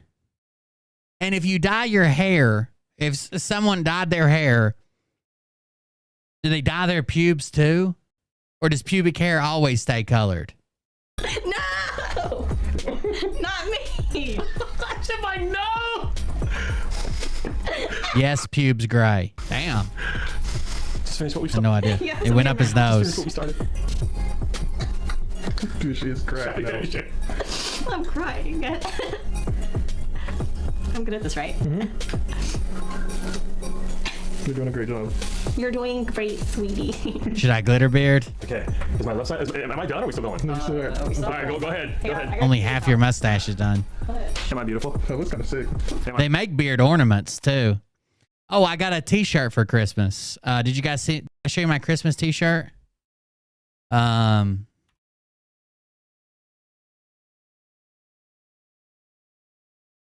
I used to, I was going to buy a sweater, but I get too fucking hot. So I ended up with, this is my new Christmas t-shirt for this year. It's the Grinch. Then he got an idea, an awful idea. That's my Christmas t-shirt this year. Pubes don't keep secrets. We whisper to them. Beautiful though? Yeah, sure. They ask you how you are, you just have to say that you're fine. Oh, it feels so weird. I'm not even lying to you. Am I glamored? Am I glamorous? Yeah. All right, let's get the trash bag off. I want to see what it looks like. First impressions are everything. Let's go see how this bad boy looks. There's gonna be glitter everywhere, and I'm super excited about it. In 3. They didn't even put anything on top of it. Oh my god! They need a spray on top of it. It's just gonna keep falling out all day. It's a good thing we have all these handles for you. just stop with glitter. Oh, beard. Oh, he got beard ornaments. That'd be cool. We'll say that. They light up and everything. Everyone go. Okay, cool. You have to go to the Christmas tree farm, dress up as Santa with a glitter beard to get pictures. There's no. Well, I hope you enjoyed those pictures. I sure did. They're pretty great. My favorite one was this one. That's my favorite. What was your favorite one? This one right here. Well, I hope you enjoyed those pictures. I sure did. They're pretty great. My favorite one was this one. That's my favorite. What was your favorite one? This one right here. This one right there? I like that one too. That was a good one. Shelby, what was your favorite? Good talk. Anyway. I didn't know if I should point or if I should say all of them, so I was like... Say all of them. All of them. Beautiful. That's the one. Perfect. You walk right by it. You walk right past it.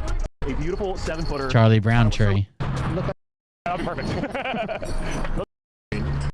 I bet you regular normal people just trying to work at the fucking Christmas tree farm or whatever fucking hate YouTubers. Fucking hate them. Yeah, I'm excited about my shirt. I think it's a good one. It's Operator Grinch and his dog too. His dog's got a vest on too. You guys heard that skit? I shared it from, damn, what's his name? The comedian that's real big right now. It's fucking does the good Trump. What the fuck's his name? He's like, let that man cry. That's the scariest death ever. He's just sitting at his house at 3 o'clock in the morning. His wall explodes and dogs with fucking helmets and goggles and a robot comes in and kills his ass. Oh yeah, Gillis. That's funny. That's a funny fucking, I'm trying to find it right now. That would be a terrifying death. In the middle of the night, your wall explodes and dogs and robots come in to kill you in the middle of the night. That's terrifying, dude. Terrifying. We can look it up. Shane Gillis, dogs and robots. Let that man cry. Don't make fun of him for crying. I think it's Trump versus Biden. He's describing them both. Let's see if this is it.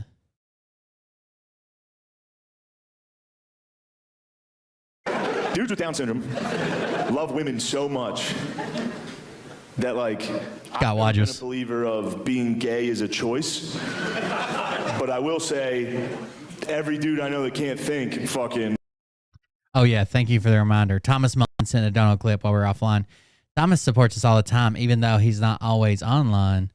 He always does a good job. He sent donations. He sends emails. He sends checking on us. He's a good dude. Here's a Donald clip from him.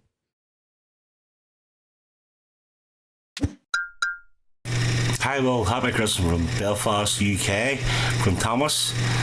You and Mariah and the kids have a great time. Love your show. Thank you very much, Thomas. Thomas, longtime supporter. Appreciate it. Loves pussy. Stage.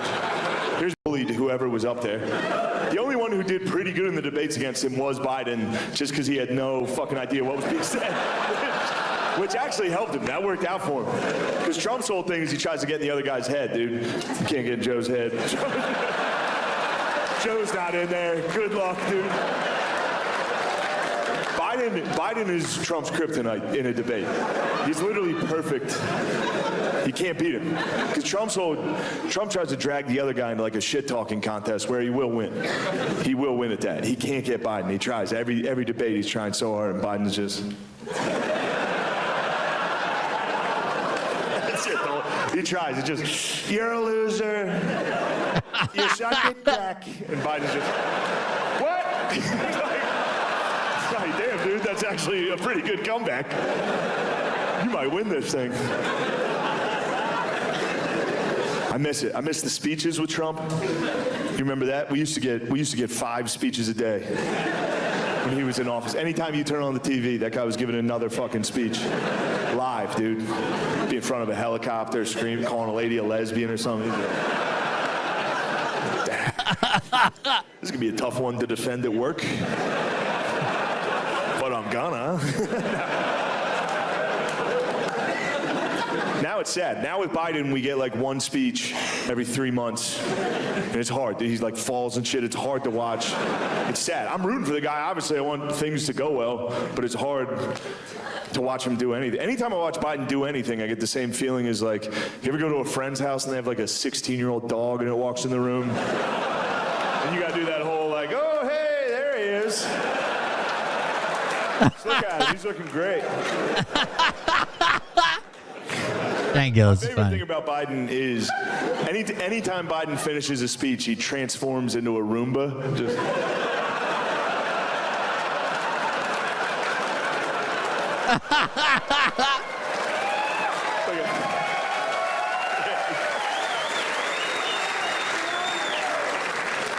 I miss it. I miss the Trump speeches. Trump gave what I think was probably one of the greatest There it speeches is. world leaders given. You know, it's got to be up there with like Churchill, Gettysburg Address. Anyway, for real though, it was my favorite speech I've ever seen a president give. It was the night the United States killed the leader of ISIS. Trump comes out of the Situation Room at like midnight in the White House, and he walks down that fucking tunnel like he gives a press conference, like he's giving a post-game NBA just killed a guy press conference. He walks up in front of the entire world at midnight and just goes, Abu Bakr al-Baghdadi is dead. He died like a dog.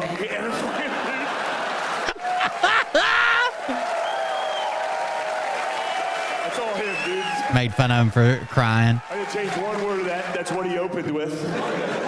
And then he did 40 minutes. The speech is 40 minutes for no reason. It wasn't a prepared speech. He freestyled 40 straight. Not even a speech, just mean shit talk for 40. The meanest shit talk you've ever heard in front of the whole world. Abu. We could hear him crying. I said, Abu, don't cry. Let me tell you something. Abu cried. He cried quite a bit. I wouldn't have cried. Hi, baby Baghdadi. That's what we were all calling it.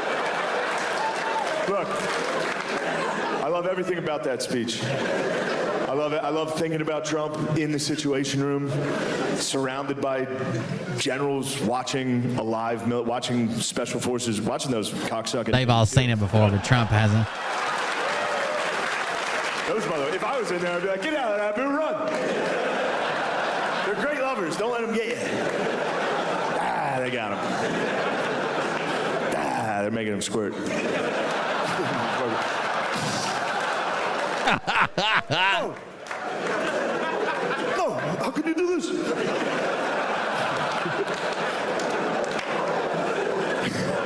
That's what we should do. Instead of 0 Dark 30 killing these guys, we should break in and have our special forces fucking whack them off in their own bed. That would be terrifying. That sends a pretty serious message, dude. Can you imagine that? Just 4 Navy SEALs holding your arms and legs. You're the only dude without night vision. No!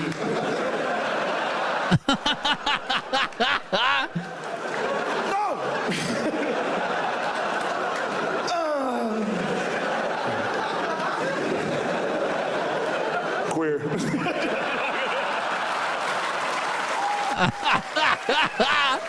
They fly away on a helicopter.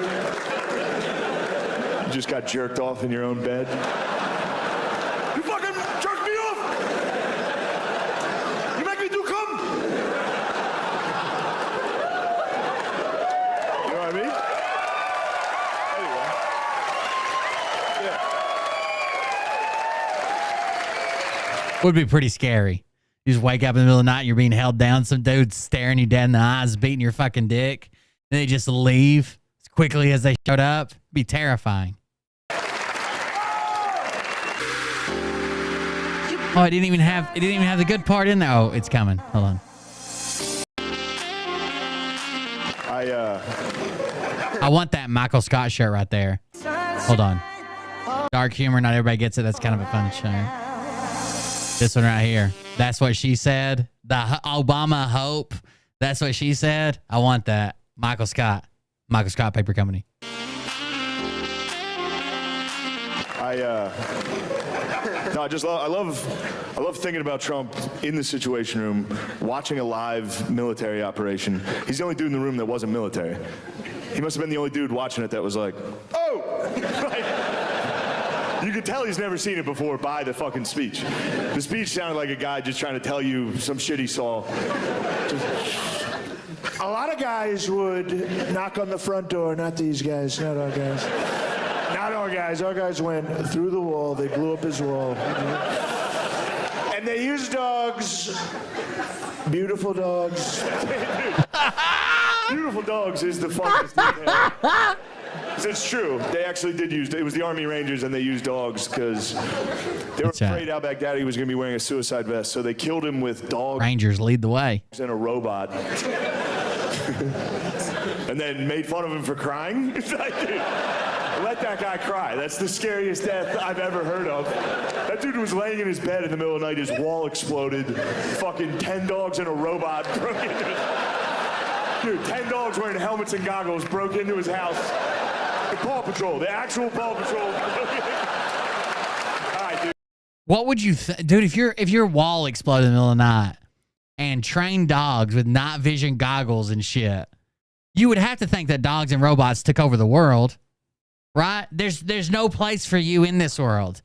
If dogs and robots have teamed up, the world has fought. There's no place left for you. This is probably the best outcome you could have. Dude, you guys have been so great. Shane Gillis. Shane Gillis, everybody. We got a BitChute update. You guys ready? We always get good updates from the BitChute guys.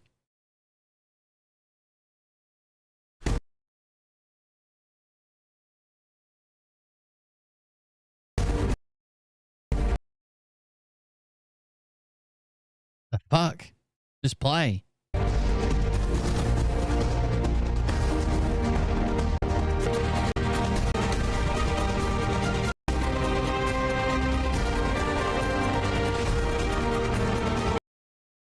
Guy ain't got no legs.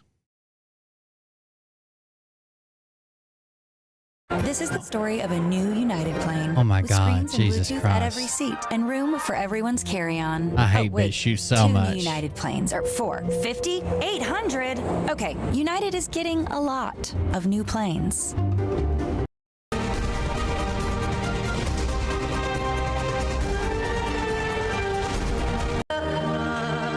Breaking news. Real raw news. Jag holds Katie Hobbs tribunal and finds her guilty of treason.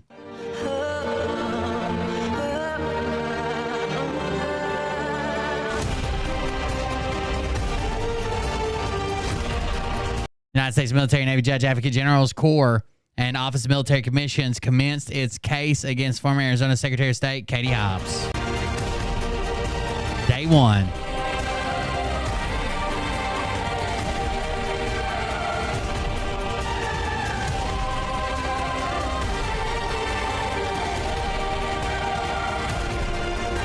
United States Navy Judge Advocate General and the Office of Military Commissions commenced its case against former Arizona Secretary of State Katie Hobbs on Monday, having indicted her on charges of treason, defrauding the United States, conspiracy to commit murder. Tribunal, which started at Gitmo, saw a fidgety and frosty Hobbs representing herself. She had informed JAG she would not accept compromised military counsel, and as the military had frozen her financial assets, outside counsel refused to hear her case.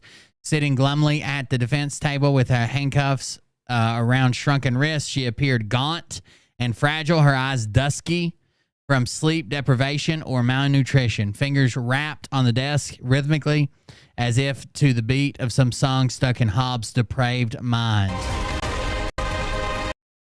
Are you not listening? I asked if you understand the charges you face. Vice Admiral Darce E. Crandall. And he had repeated the question 3 times, but apparently lost the thought. Hobbs was either playing deaf or choosing to ignore the Admiral's sensible question. She finally tilted her head and said to the Admiral, "I don't talk to dead men." How it typically begins, the Admiral said, with not so veiled threats. He got straight to the point. Detainee Hobbs entered an election as she knew she couldn't win. She is universally hated in Arizona. That sounds like something the judge would say. While serving as Secretary of State between 2019 and 2023, her office was rife with corruption, and to say she was detested and loathed would be an understatement. And when she decided to run for governor, even her campaign staff told her she didn't have a snowball's chance in hell of defeating Carrie Lake, her opponent. Hobbs wasn't about to be hobbled by a statistical disadvantage. She did what any self-disrespecting deep stater would do. Hatch a plan, the Admiral told the 3-officer panel JAG had picked to hear the evidence against Hobbs. On or about August 22nd, 2022, the Admiral explained Hobbs conspired to have Carrie Lake murdered so she could essentially run unopposed. Admiral Crandell swore in JAG's first witness, Rose Beretta, Hobbs' campaign finance director, whom the military had apprehended on September 26th, the day of Hobbs' arrest. She had purportedly accepted a plea bargain to testify against her former employer. The Admiral asked her if she recognized Hobbs as present in the courtroom. This is Katie Hobbs. Hold on, let me kill the stupid music. That is Katie Hobbs at the table, Hureta said. Did you become aware in August 2022 of a plan by the defendant to have Carrie Lake assassinated? Asked Admiral Crandell flatly. I did, Hureta replied. Please tell this commission how you became aware of it and any first-hand details you know of, the Admiral said.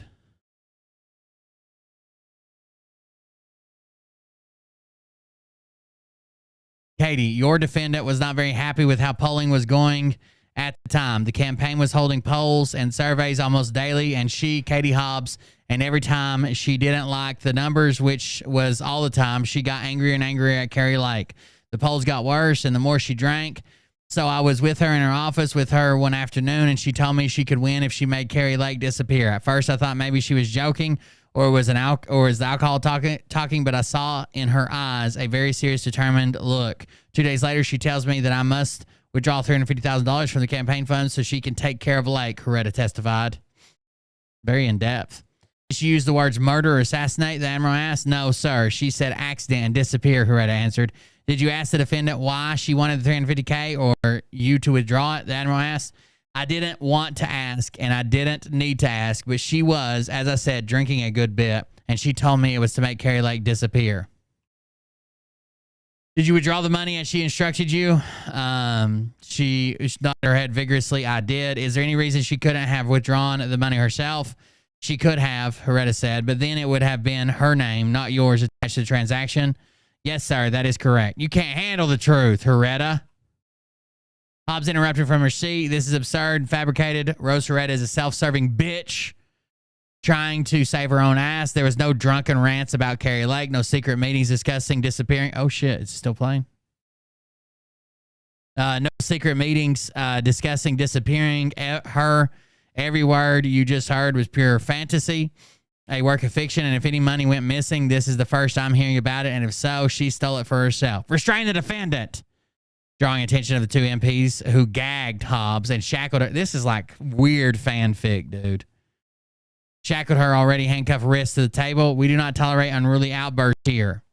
He turned his attention back to the witness. Miss Hureta, surely you must have known that if her campaign finances were audited, you'd be answerable since you were her finance manager and approved the withdrawal. Yes, sir, but she is very powerful. She is Secretary of State and also had powerful friends. I knew it was not the right thing to do, but I was also very afraid, she said. Once you had the money, what did you do with it? The Admiral asked. I gave it to Katie Hobbs. Where did you give it to? Where did you give it to the detainee Hobbs? In my car outside the parking lot by the office. Was that by her design, her instructions? Yes, sir. The Admiral faced the panel saying, sure sounds like a clandestine rendezvous to me, and showed them a screenshot of the withdrawal receipt. Miss Hureta may have feared Hobbs, but she was smart enough to set up an insurance policy for her survival. He played an audio recording on which Hobbs was heard saying, you did good, Rose, good. It's all here, right? You weren't tempted to keep a little for yourself, hoping I wouldn't count it, were you? To which Rose Hureta replied, no, ma'am. The thought never crossed my mind. Hobbs' final comment, in a few days, our Carrie Lake problem will be solved. Miss Hureta, you recorded this in your car during the money exchange, correct? Yes, I did. I was nervous she'd find out. Do you know who she gave it to? I don't. I didn't want to know.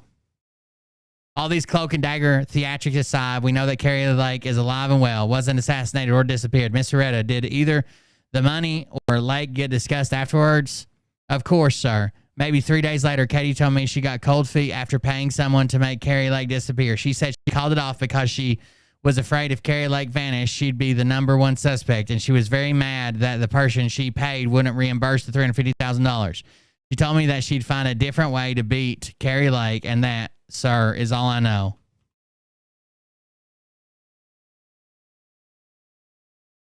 Pretty good, if you ask me. Conspiracy to commit. Well, they didn't actually do it. They just thought about it. That's a thought crime, right, Eli? That's just a thought crime, guys. That's just a thought crime. I wouldn't even worry about it. Man, BitChute is like the fucking armpit of the internet. It fucking sucks, dude. BitChute, what is this? This is a Klan meeting. What do y'all got going on over here, BitChute?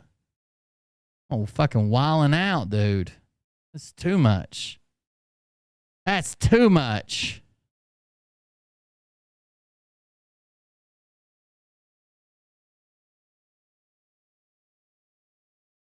Shut up, Itsuko. I don't want to hear it. Don't come crying to me now.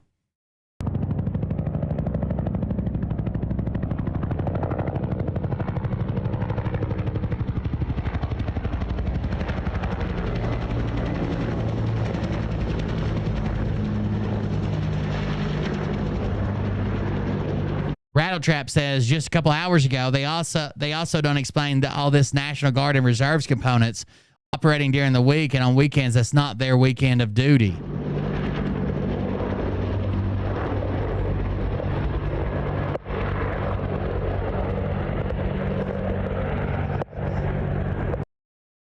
He goes on to say, this is all from Derek Johnson.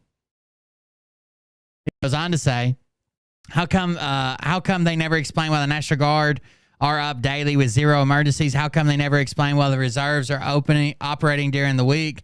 How come they never explain how the reserves are called to active duty? How come these I serve longer cavaliers don't explain why the act where a president declares war, 50 United States Code 1550 is Donald John Trump's declaration? How come these I serve longer cavaliers don't explain why the only order to call active duty is Donald John Trump's? How come these I serve longer cavaliers don't know the president is the only one who can federalize an active duty to active duty, which are 10 United States Code 12302? He's not the only one. How come these I serve longer cavaliers don't explain why the Executive Order 13912 of DJ Trees that federalize those is the last amended section of 10 United States Code 12302? How come these I serve longer cavaliers don't explain why the Executive Order directing the Secretary of Defense Equal Authority 13919 in the last amended section of to Title 210 United States Code 12304? How come these I served longer cavaliers don't explain why the Ready Reserve executive orders by Biden in April and July are not under 10 U.S.C. 12302 and 12304 when they're supposed to be? I can keep going about that uniform. Of course, she's got to complain about a uniform. Why not? This is all because let's see where it started. Derek Johnson's fucking crazy. 97 books away from 5,000 sold in 2 weeks, 95,000 to go for the New York bestseller list. Hundreds of billions where? The Treasury, not the Federal Reserve. January 1963, John F. Kennedy took $4 billion plus straight from the Treasury, going around the Federal Reserve. What happened November that same year? He was also the youngest president elected to office. Imagine how all those old crooners in the corporation felt knowing once the toothpaste is out of the tube. Boom, November, 100%. Guess who's finishing what number 35 started? Dissolving the federal corporation. 28 United States Code 3002 shows we're a federal corporation. And the Federal Reserve of 1913. God, this guy's a fucking psycho. Fucking Derek Johnson. What else he shares here?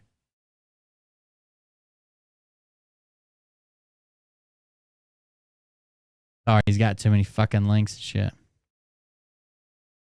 He says, I guess that explains why massive fence went around the Federal Reserve last November. That would actually be 47 United States Code 606 that I talk about all the time, with the president having control of media, TV, radio. It's actually titled War Powers of the President. JT became a wartime president with War Powers Act of 1973, 50 U.S.C. 1550, 50 U.S.C. 1621, 10 U.S.C. 12302, 10 U.S.C. 12304, 10 U.S.C. 12406, Executive Order 13912, Executive Order 13919. But wait, there's more. One more little section of 47 U.S.C. 606 that just makes that much sweeter. D, suspension of amendment of rules and regulations applicable to wire communication, closing of facilities, government use of facilities upon proclamation by the president that there exists a state of threat of war involving the United States. The president, if he deems necessary, in the interest of the national security and defense, may during a period ending not later than 6 months after the termination of such state or threat of war, and not later than such earlier date as the Congress by concurrent resolution may designate, 1. Suspended or amended the rules or regulations applicable to any of the facilities and stations for wire communication within the jurisdiction of the United States as prescribed by the Commission. 2. Cause the closing of any facility and station for wire communication and removal therefrom of its apparatus and equipment. 3. Authorize the use of control of any such facility or station and its apparatus and equipment by any department of the government under such regulations as he may prescribe upon just compensation to the owners. Then he goes into closing facilities. He says, I guess that also explains why the Biden administration has been using a fake South Lawn, a fake James S. Brady press room, a fake everything. Mainstream media even reported that, which they fall under 6062. Check out A, priority communications. Guess what's one of the first thing the military does in war? Take over communications. Duh. Same way the military took over the 2016 election, 2018, 2020, and 2022. Even Fox News told them on 11/4/2022, but Executive Order 13848, among many other laws and orders, already proved that as well. 11.4 aligned with Chapter 11.4 of the Law of War Manual. It's just nuts and bolts and biscuits and gravy, baby. Draining the swamp, he says. Draining the swamp.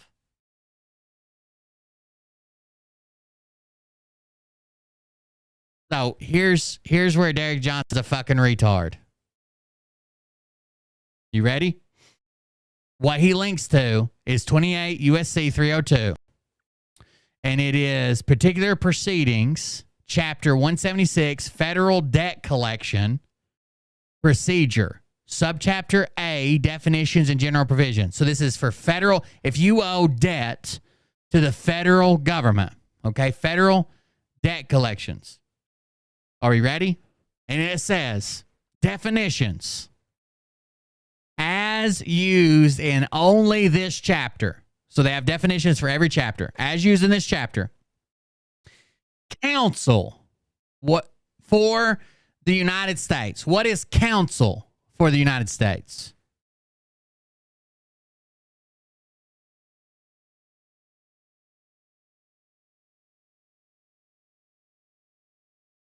Counsel is going to be their legal representation, right? Legal offices, whatever. Counsel. Counsel for the United States. And it says counsel for the United States means 1, a United States attorney, an assistant United States attorney, designated to act on behalf of the United States attorney, or an attorney with the United States Department of Justice with a federal agency who has litigation authority. And any private attorney authorized by contract made in accordance with 3718 of Title 31 to conduct litigation for collection of debts on behalf of the United States. Then it says 2. Court means any court created by the Congress of the United States, excluding the United States Tax Court.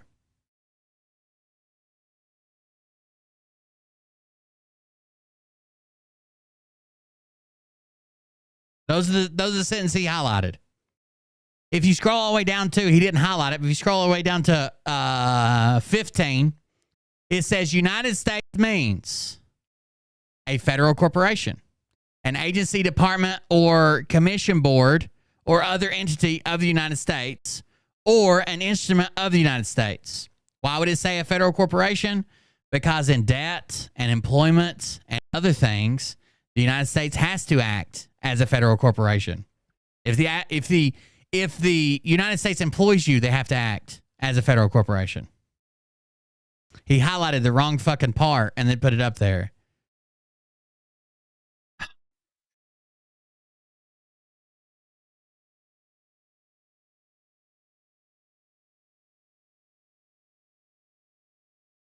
Hold on just a second.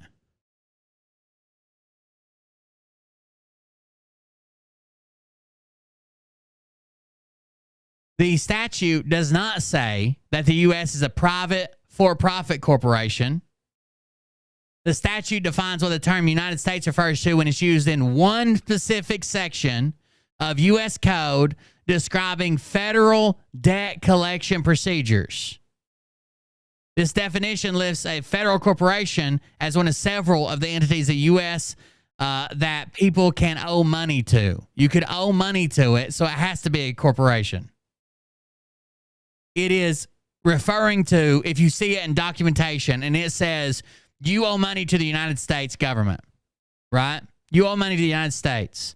Obviously, there has to be some type of company you owe that money to. You don't owe it to the flag. You don't take it and throw it to the White House, right? You don't plant it in the ground underneath a flagpole.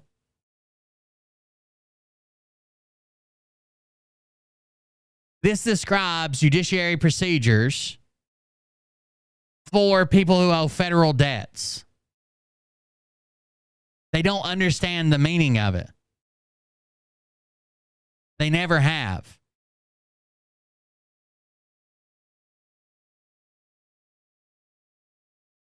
The U.S. has to be the federal corporation so that people could technically owe money to it.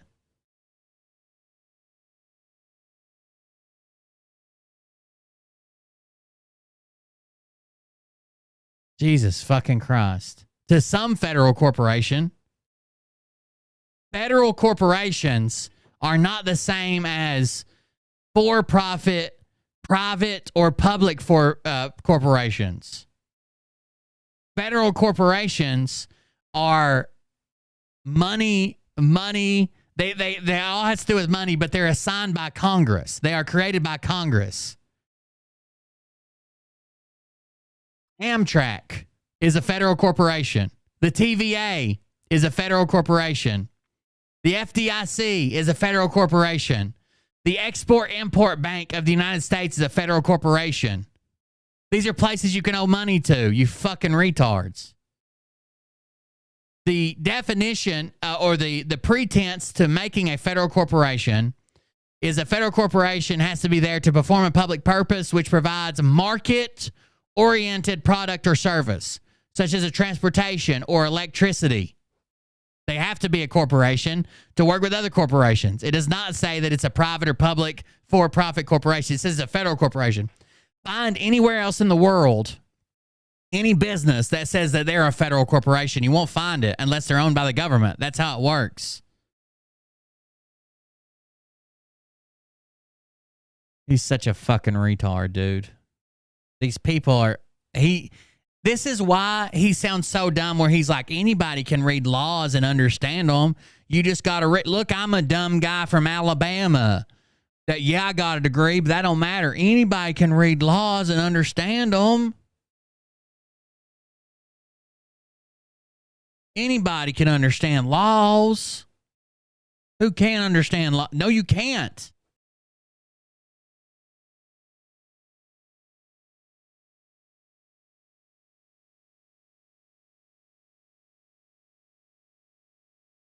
So someone put, there's no occupation. You do not understand the term. Where are the patrol's office isolation? Continuity plans exist at all times.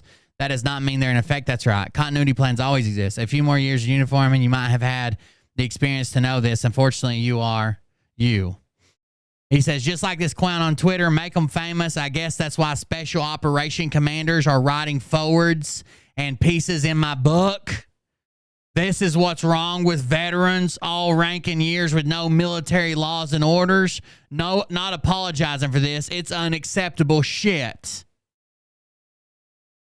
It's amazing how these heroes never show via military and federal laws and orders, regulations, acts, and codes how none of this is happening. It's always, if you had the uniform on longer, it's a trillion times worse to wear the uniform longer and not know shit about those versus someone who didn't wear the uniform longer to know more of what you should have no excuse not to know. The other thing these clowns don't explain is how come once so many people were exposed to laws, orders, and codes and went to read, why it clicks with y'all. They're actually saying that. The reason it clicks with you is because you're looking for this already. No one is having a great day thanks that Biden's president.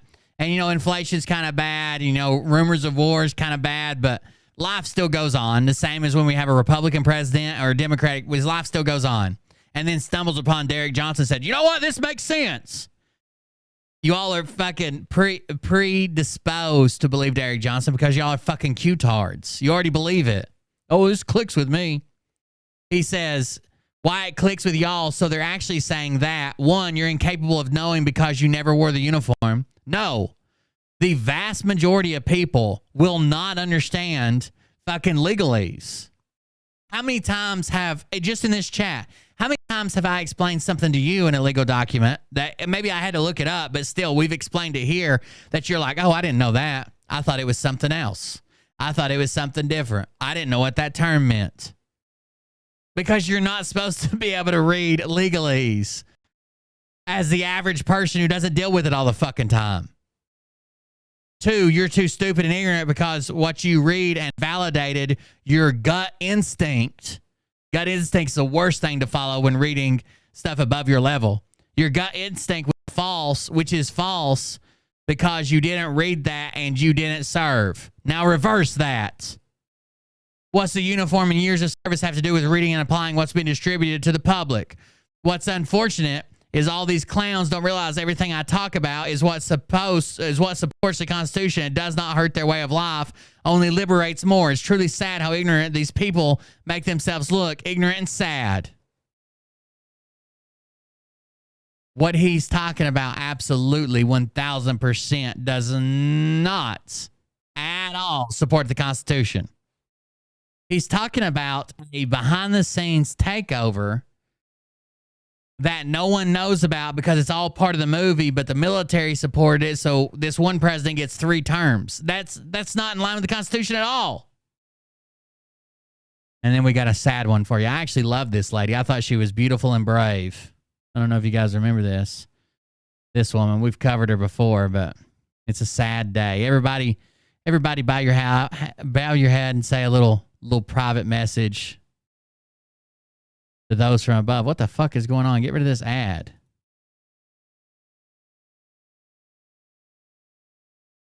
I don't want an urgent poll. I want to close it. Oh my God, go away ad. Here we go. Georgia woman, she's from Florida, busted for using sex toy on beach, found dead. A woman initially apprehended for inappropriate behavior on a beach was discovered deceased 9 months later. As indicated by the coroner's report, which attributes her death to suicide. Body cam footage from police officers captured the moment they approached the 35-year-old realtor, Christine Revels Glick. Witnesses had reported observing her engaging in inappropriate activity with an adult toy on the beach, leading to her arrest. Revels Glick explained to the police that she believed she was alone during the incident.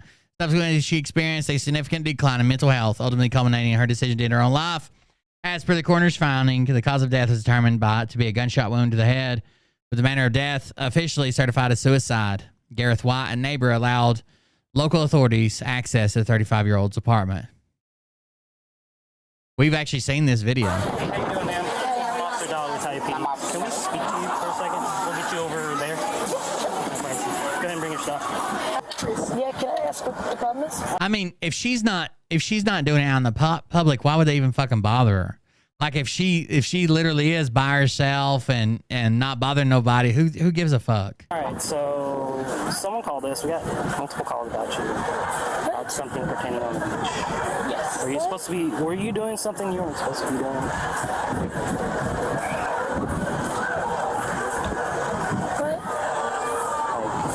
What were you doing on the beach?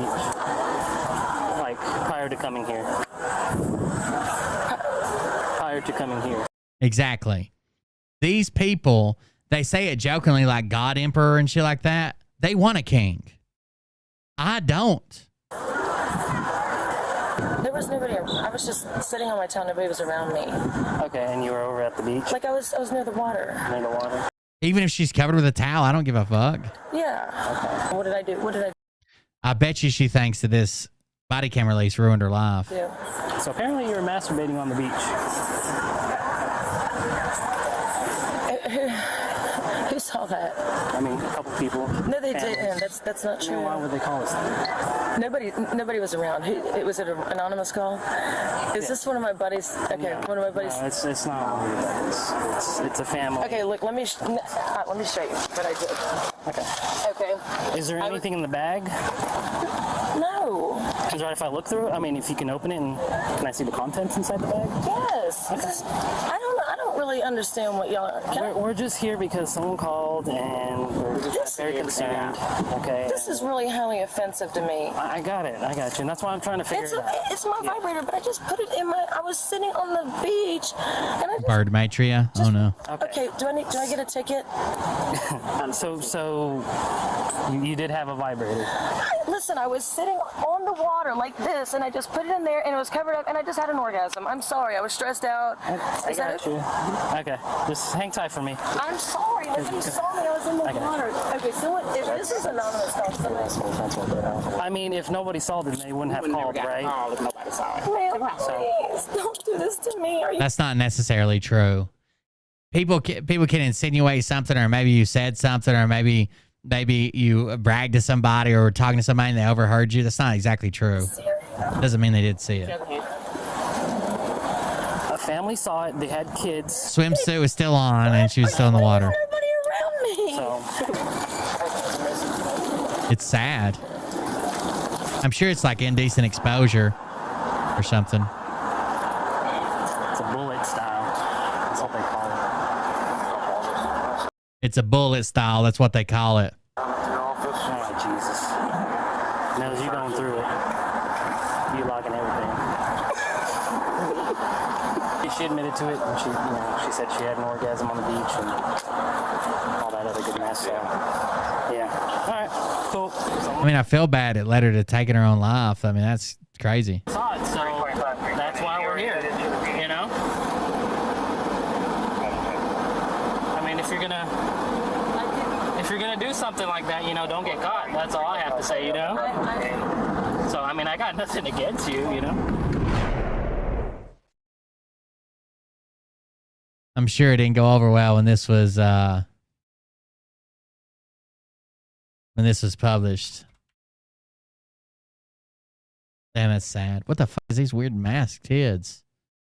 Dangerous kids reacting to life sentences. Holy shit.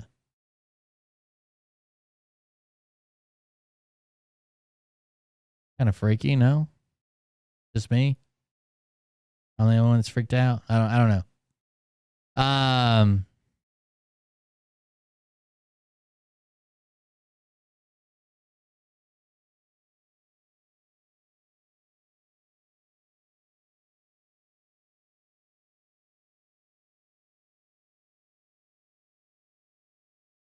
Sucks, I guess. I don't know what to say.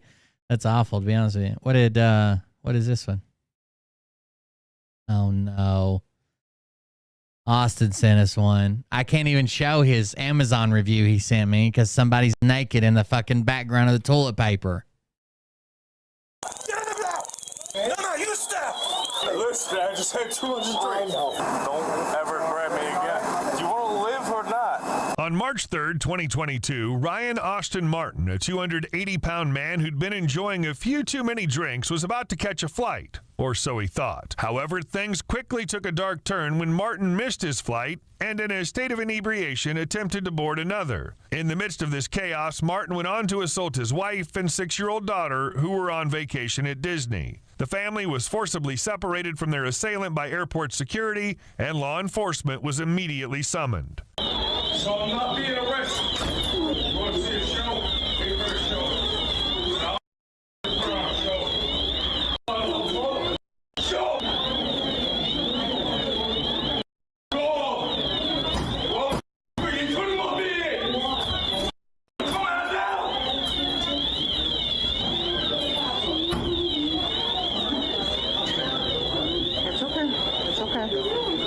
Is it tight?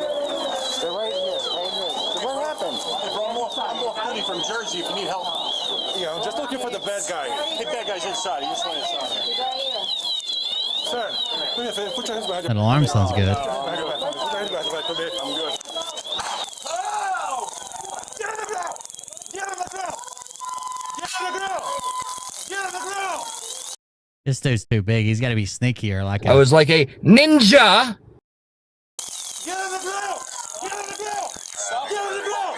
Get on the ground! Get on the ground! Get on the ground! Get on the ground!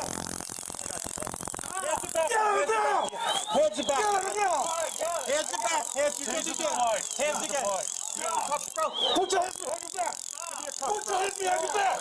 He's just like, stop it. Stop it. He don't give a fuck, dude. All right.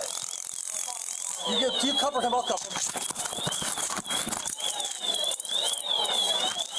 No, you stop. You stop. Sorry. Steve's in the hole. Jersey, I got you. He's a deputy. He's up. I just had too much straight. I'm sorry. All right. You all right? Relax. Are you okay? Relax. Too much straight. I'm sorry. We'll live on your side, bro. Relax. Roll you over, all right? Relax. Watch the phones. There you go. You're really good. You okay, brother? Yo, you're pretty good, man. All right. Good shot. All right. Good shot. I'll give you that. You okay, brother? No, I'm not doing it. You need to get up? I'm going to stand up. You want to sit you down in a wheelchair? Just stand me up. Hey, we're going to stand you. Yep. Get a wheelchair. You're smart. Get him on the side. There you go. Have a seat. Use his legs. Help you up. Hey, listen, I just had too much to drink. I know. I'm drunk. I'm sorry. Do me a favor. With this leg. Okay, buddy. I love you. Just breathe. Thanks for believing. Just breathe. Bring this knee up to your chest, okay? All right. Watch yourself. Get your back. All right. 1, 2, 3. Here we go. All right. We can leave over here. Sit in here. No, sit down. I'll do whatever you want. Whatever you want. Right there, buddy. No. There you go. No. Didn't seem to affect him a whole lot. The fucking taser did. He's like, stop. Feet up. We're good. All there. No, 9, 4, 6. Yeah, 4, 7, 7. There we go. Please, troops, how are you out here? I just want to get up. I just drank too much. I have a car downstairs from the gate. Talk to your family. Yeah. Is there a plane attached to this jetway? Anybody know? It's her another plane attached. Hey, let's go to the elevator. Hey, take this out. Let's go to the elevator. Let's go to the elevator. Got you. Before the people stay in the chair. Let's go to the elevator. Hey, come on. I got you. Come on, let's go. Follow me. Let's go. Take this out, please. Please take this out of my chest. We're gonna get him out. Hold my wife.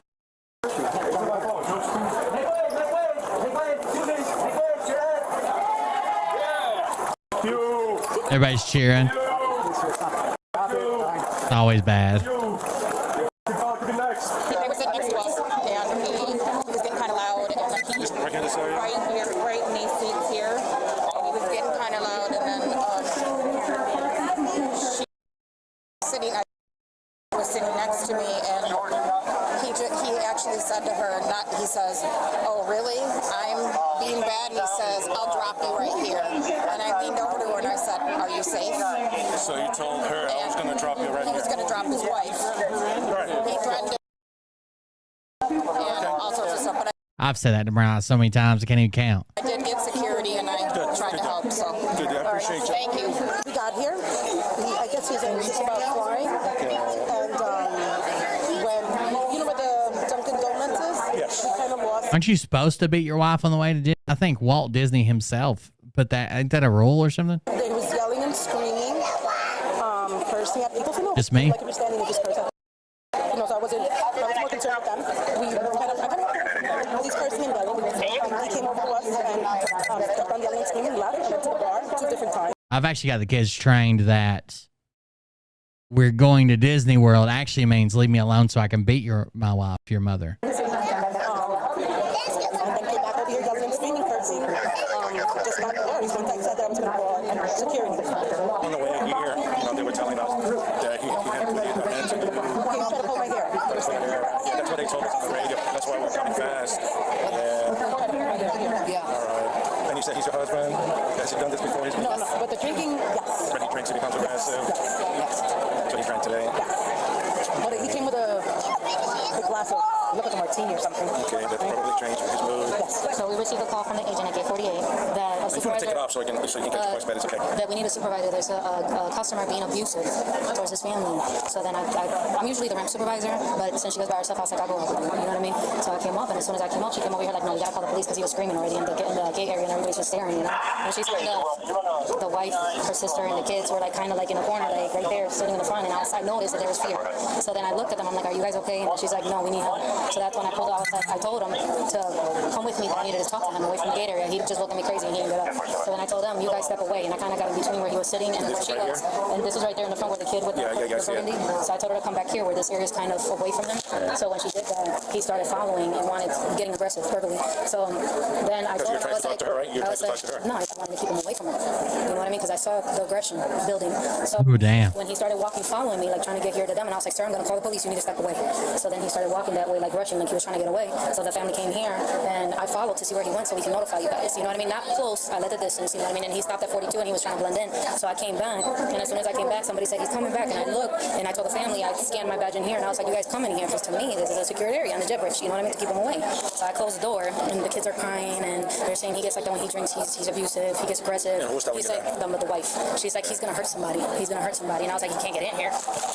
He busted that door open like nothing. Like it was open. Like he went, pulled it up. It was locked. Like if you try to go in there right now, it's not gonna open. So that's what I done. Yeah, right. He just went boof and opened the door, and I told him, "Sir, you can't." He just went boof, baby, boof.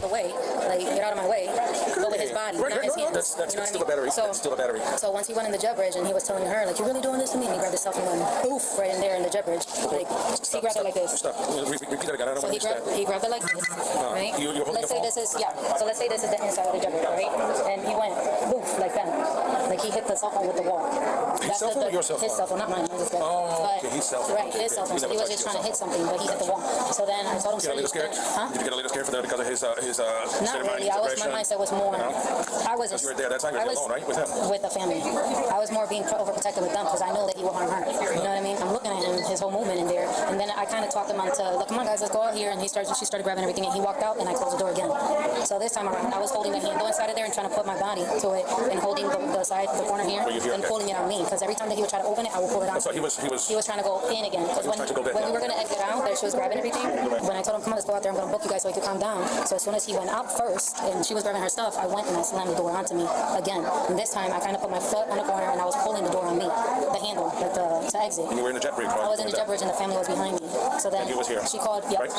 she called her mom or his mom, and she was telling him on FaceTime what he's doing, and she's crying behind me while I'm holding the door. Then I couldn't hold it no more because I was pinching my finger, and he pulled it, and he got in again, and he kind of again pushed me out of the way with his body, like trying to get to her. That's a battery. It's still a battery. And you know, after he did that, you know, he's trying to get to her and telling her, "We're getting on this flight. And he's walking down like there's a plane. I'm like, "Sir, there's not a plane there." The plane had left. There's no plane. There was never a I was plane. just trying to keep them secure. You know what I mean? So then he's like, "No, I'm going to go on the plane. I'm going to go on the plane." I'm like, "Sir, there's no plane there." So he walked all the way down. And when he saw there wasn't a plane, then he started walking up, and I'm trying to calm him down. Like, "Sir, let me pull up here. You're going to go on the flight. Your family's going to go on the flight.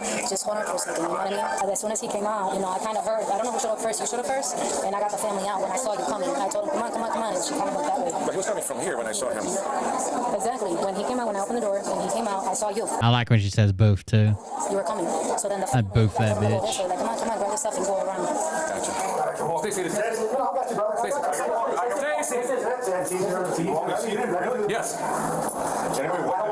No. What's no, he's the Marine. You the Marine? Yeah. What's hard? What crew? A crew? Yeah, what have you been with? I was here 20 years. It was a whole bunch. I've been in for about... So, yeah. Let's start at 21. All right. That's what it was after one. If you give me water, I'll be fine. If you give me water, I'll be fine. I got water, a cooler in my car. Don't kick that, please, sir. Okay, yes, sir. Just chill out. Relax. Go through this process and you put yourself in. Try it again, Bush. All right, you made your bet. Yes, I did. That's your floor. You got it? Yes. You got it. The victim is sit still. What are you doing? Damn it, he won't stop fighting, will he? I'm not moving. You're moving. You're moving. Stay still. I'm not moving, you're moving. There you go. Just hold out. You want to sit down? If he's cooperative, we can double cuff you, but you've got to sit down. I'm asking you, man. I'm not trying to get sarcastic with you. Yeah, we don't want to hold you. I definitely want to be sit down. Okay. All right. Right behind you. We'll pull the chair right behind you. I just want to go home. Just bring me back to the flight. Yo, bring me back to the flight, bro. No, it's not going to happen, man. What do you do for a living? New York. Iron worker. Oh, man. You're kidding me, right? You couldn't even just let me go? Where's not letting you go? I didn't even hit my wife. She's on a different flight. Look, she's calling me right now. Take the phone out of my pocket. It's my wife. Don't worry about it. If they're not even going to let me go, what the Stacey, don't ever grab me again. Hey, okay. Stop. Just sit down. Okay? You're trying to make sure you're not going to fall. I know. I'm not going to fall on my face. I know how to act. Just give me that. Give me that. Know how to act. Guys, give me the phone. Listen to me. Give me the phone. like a child. Give me the f***ing phone. Stay seated, please, sir. Let the fire department. Do you want to live or not? Yeah, I'm sorry. not Give me the phone or not? Not threatening anybody. I think he can fill it out. From New York. Sir, please, have a seat. We're trying to help you. You're under arrest. Okay? Yeah, I understand how it works. You're hurting me. You're hurting me. Nobody's touching you right now. That's all he's getting. There we go. You're hurting me more than helping. Can you help me? Stand up, sir. Stop. Hold on, man. Do not stand up. Stop. Do not stand up. You're in charge here, buddy. Help. Do not stand up. Just stay where you are. I'm trying to help the guy over here. You're not any shape to help. Stay seated right now. Damn. All right. Drugs? You guys really serious? I'm not the guy for drugs. Drugs said they were drugs. Oh, I thought you said drugs. Only one way that they go on, sir. You know what, please? There's no way to come up. What do you want? You probably have to double. He's going to be cooperative. All right. Hey. That's up to you. I'm all right. Are you going to cooperate? We're doing you a solid, okay? We don't have to do this. I will. Yeah. No, I will. All right, we're going to do that? All right, we're going to put 2 on and make it real. Don't move. Sir, if you try to What are the chances he tries to fight as soon as they unlock it? run or do anything, it's called escape, okay? It's a felony. You do not want to do that. Yeah, happy holidays to everybody. I can't get over it. This is my mom's favorite time of the year. My dad loved to complain, even though it was like jokingly. He loved to complain about everything. I don't know. Try anything. You're going to get taken. Here you go. All right. There you go. Relax. Right. There you go. Nice and loose. There you go. There you go. There you go. You got the keys? Okay. He didn't do a whole lot. Wait. Lock it so it's not lock on you. Oh, easy. Double lock it. There you go. Now you got room, brother. All right. Sorry, I'm fast. What's you got? Totally in well, I mean, the first one's easy. I mean, it's 85. Yeah, he's ready to go. We're doing go to inside. Let's go to work. I mean, you don't need to go to the interview room. I mean, he's done. We're done. We gotta go to work. Come on. Yeah. We're trying to expedite the process. Yeah, that's what we're trying to do. Make it as convenient as possible. You don't realize first name? Right.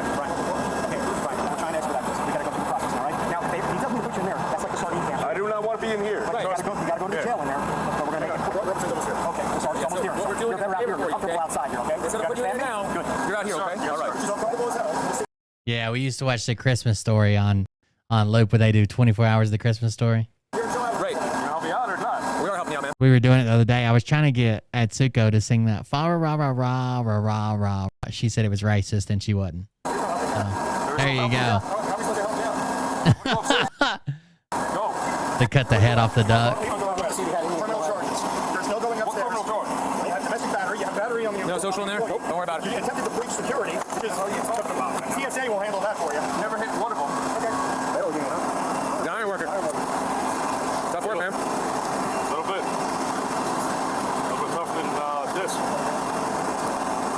My sister tried to sneak up on me in Walmart last night while we were at the register.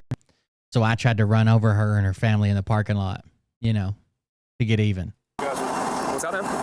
You guys got the toughest work out here. No, you do, bud. That's a tough work. What do we gotta do? Get in? No, stay seated. That's right. After she canceled last night's show, she ought to. Hardest work that you can do. Stop trying to convince me there's a difference, Itsuko. There's not. There's the Chinese people, and there's the island Chinese people. You're the island Chinese. Ironwork? Oh, yeah. I just drank. Yes. I don't have one. Not go get you. Last year, kids went to Disney. The weather was awesome, and you go back to New York. Correct. Go back to school. You have kids? Yeah, I'm every teacher. My baby. My wife's a teacher. What's on the morning? I'm trying to. I'm sure forget about this. You watch kids are gonna laugh. That was me. They also paid you. I was gonna say I gotta arrest myself again. Who was that guy? It's like a Jekyll and Hyde. Am I talking to the right Brian now, right? That's the problem with alcohol. Yeah. I don't drink a lot. It's just. What'd you drink though? Was it? I don't know. They had. I don't know, some Grey Goose or something. It was like. Some Grey Goose or something. I don't know. These guys gave it to me in the bathroom. I never touched it in my life. Listen, I know you guys are good, but he's got to really screw me. I'm gonna take him out. No, you're not. Man. We'll take him out. Family man who's got kids? He probably does have kids. Yeah. Why are you gonna take him out? Right. Why do you hate him so much? Why? It's not a personal for him. He doesn't want to be here. None of us want to be here, man. Yeah. That's right. It's all the same when you get sushi at the gas station. I know. But now I'm gonna be stuck in there for about 8 hours, right? The consequence, man. Too early. Yeah. Me and my sister have set my mom's kitchen on fire 3 times. 3 separate times. What do you got, buddy? It's airside ops. What they've done is they've issued you a trespass warning, which means you're not allowed here for the next year. Okay, for 1 year, you cannot return to this airport. When it comes time to fly home, you're going to use Sanford or Tampa. busy. Come right through here. How much? Welcome back. Do you uncuff me, please? No, man, we can't do that. Hey, we'll let you take everything off. We'll let you go, get eat lunch and everything else. Yeah, man. Why are we here? That blood on his shirt? They bust his nose? Yeah. Is that a hole or design? What is that? I got beautiful kids. Just where he's laid down an airport carpet? Why are we here? Yeah. We're here because I drank. Because I drank. That's it. I was drunk. That's it. Because I drank. I wanted to get on this on a flight. Well, let me ask you this right here. You said that you were drunk. I'm going to ask you a personal question. Now, this is just me and you talking. Were you drunk or are you drunk? Do you have a problem? Both. Hey, honesty, I like it. Both. I like it. You know, and you know, this is not how to begin or end a vacation at all. Did you understand what the officers were there for? I never said I did. I'm asking you. I'm asking you. I understand what they're there for, yeah. I understand what he's here for. And so is he. You're here for your family. Fix your problems. Yeah. And I understand what you're here for. You know, and I love the military. I'm here for the military, so. I appreciate that. You know, but I'll do anything I can if I will. Give me about 500 push-ups. I'll do it. Yeah. Well, like I say, why didn't you just comply with the officer? 500 push-ups to get out of jail. And, He'll do it. Or sister, but I would. At 100%. Yeah. No problem. I'll comply with you, whatever you say. Yeah. Well, hey, right now it's all over with. It's done. You know, of course, you know, you got to go to jail. You know, we can't. Too late. You're going to jail. The guy with the mustache tells you you're definitely going to jail. That'll be up to the judge. You know, I mean, like I said, you're from out of state. That changes the bond. You know, your attitude. Well, you know, any past history that you've got. You know, being cooperative from this point out. You can't let me go from here. Can't. Sorry. You know, that ship sailed when you decided not to comply. I would have complied with any one of you. Yeah, but you got tased. I don't want to get tased. I don't want to get, you know. Nobody wants to tase you. Yeah. We don't like you using this stuff. So you can't help me out. There's no helping you, sir. Yeah. Now everything's on you. Our job here is done. Our job is to come to the call, to answer the call to the crime that was witnessed, to try and investigate it, to try and give you an opportunity. But if you don't give it, and you're going to resist, and I'm not going to resist. I'm not resisting. But outside of that, That's right. Flaming memories. our stake in this is done. Except getting you to the jail safely. After that, it will be between you, the judge, the courts, your wife, and your family. We have no personal stake in it. You can't help me at all. No, the only thing we can do is just wish you the best. We hold no ill will toward you at all. And most importantly, He's probably been on the force for less than 2 years and has a knee injury. He's complaining about every day. Trying to get meted out. Exactly. That's what I would like to see. I'm going to get in the car. Okay, and I'm going to make you know. Let's go ahead and get him. Oh, it's from his elbows bleeding. Anything else you need to Listen. tell? What's your name, buddy? You okay? 1 second. Put him on first. Kick in. He's not going to There you fit. go. We're going to turn on the AC for you, okay? Help you. All right. Thank you. Sorry. Transport you. Damn, his attitude changed a lot, didn't it? Receiving center, okay? That's our county jail, okay? We're going to process. Yeah, so A guy that big, that'd have put the cuffs up front. Good goddamn. So how much are we looking at? You want to put the seatbelt back on, or it's up to you? You want the seatbelt on or not? Nah, don't worry about it. You don't want it. I'll die when I die. Yeah, you. What's the button I'm looking at? Yeah, so when he writes in the charges, you'll know when you get there, okay? The only thing is, it's going to be double because you're out of state, all right? I gotta fly out of here. No, you're going to have to find another place to fly out of, either Sanford or Tampa, okay? You can't fly out of here. You can't come here for another year, okay? You'll be trespassed. You understand? So I got a trespassing ticket. Yeah, it's a trespass warning, which means you've been warned. All right. You got it? Okay. All right. Martin was charged with resisting an officer with violence, child abuse, domestic violence, battery, and disorderly intoxication. Damn, they got his ass, didn't they? They got his ass. All right, guys. I think that's it. I'll take some pictures of the mushrooms and update them for Patreon. We got a field video to cover. I might cover it tomorrow. I might wait for the Patreon show on Tuesday. We'll see. Thank you for joining us. Thank you for the donations and support. Thanks for hanging out with me. I hope you guys have a good holiday. My family's still kind of hung up on everything happening so quick and all together and stuff. But I do hope you guys have a good holidays. Thank you for the donations. Everybody sent me and said Merry Christmas, Happy Holidays, stuff like that. There's been a bunch of donations, some cards and stuff mailed. I appreciate it. I'm going to hop off here and go get some rest. Thank you all for joining us. We'll be back tomorrow doing the same thing. And we'll see you then. Have a good night. Don't do anything that guy in the airport did. That'll get you arrested. See you guys. But I can tell you this about if this douchebag happens to see this particular show, you don't have the fork and balls to call out the people on this planet by name and tell them exactly who they are and telling the rest of the world who they are. You don't have the forking balls. You don't have the balls. I was like a ninja. Okay, Scott. Here we go. I think I started some shit. Listen off, it's about to get lit. Get the place in the best, you know that stage is set. You better buckle up, cause you ain't seen none yet. Here we go, I think I started some shit. Listen off, it's about to get lit. I'm gonna reset my camera, it was frozen over here. That stage is set. You better buckle up. There he goes. Ain't seen none yet. And they say that I'm a lunatic. Justice for just us, that's right. With a quick wit and a sixth sense for the stupid shit. Where my true believer? Y'all need Jesus. Praise the Lord, head to the extreme. All these false fucking prophets who profit off of gossip. Worshipping drums, cocking, begging for a throat deposit. Swinging fucking meat hammers like four in a thong. He's strapped to the shaft, eating his chest like he's King Kong. Starving for attention, I'ma make your gut burst. I'll be your huckleberry, I can quench that. Have a good night, everybody. Baby eating lizard people, alien sex. I'm hoping I should have some mushrooms to harvest before Christmas, actually. So Cause you told him if he did, he'd get fucking superpowers. we'll see how that works. So I think I started some shit. Listen off, it's about to get lit. Get the place in the best, you know that stage is set. You better buckle up, cause you ain't seen none yet. Here we go, I think I started some shit. Piss him off, it's about to get lit. Get the place in the best, you know that stage is set. You better buckle up, cause you ain't seen none yet. I used to find clues too when I was high on shrooms. I found myself a tunnel that led to Jason Q's bedroom. Open his closet, I found some of his meat rockets. I strapped them to my shoes and then I flew through the roof. I found myself in orbit strapped to an F-16. High on amphetamine with Trump in between. Put on a light coat of baby oil and saluted the troops. He tapped me on the shoulder and said, "This is gonna be it." Whoa, wait. Stop. What? I'll get my files. Wait, what are you doing? It's a I see you. Dude. Jesus, what was that? Seriously. This is arms and alcohol. Give me a Have a good night, everybody. Damn it. Love you, see you, bye. Here we go, I think I started some shit.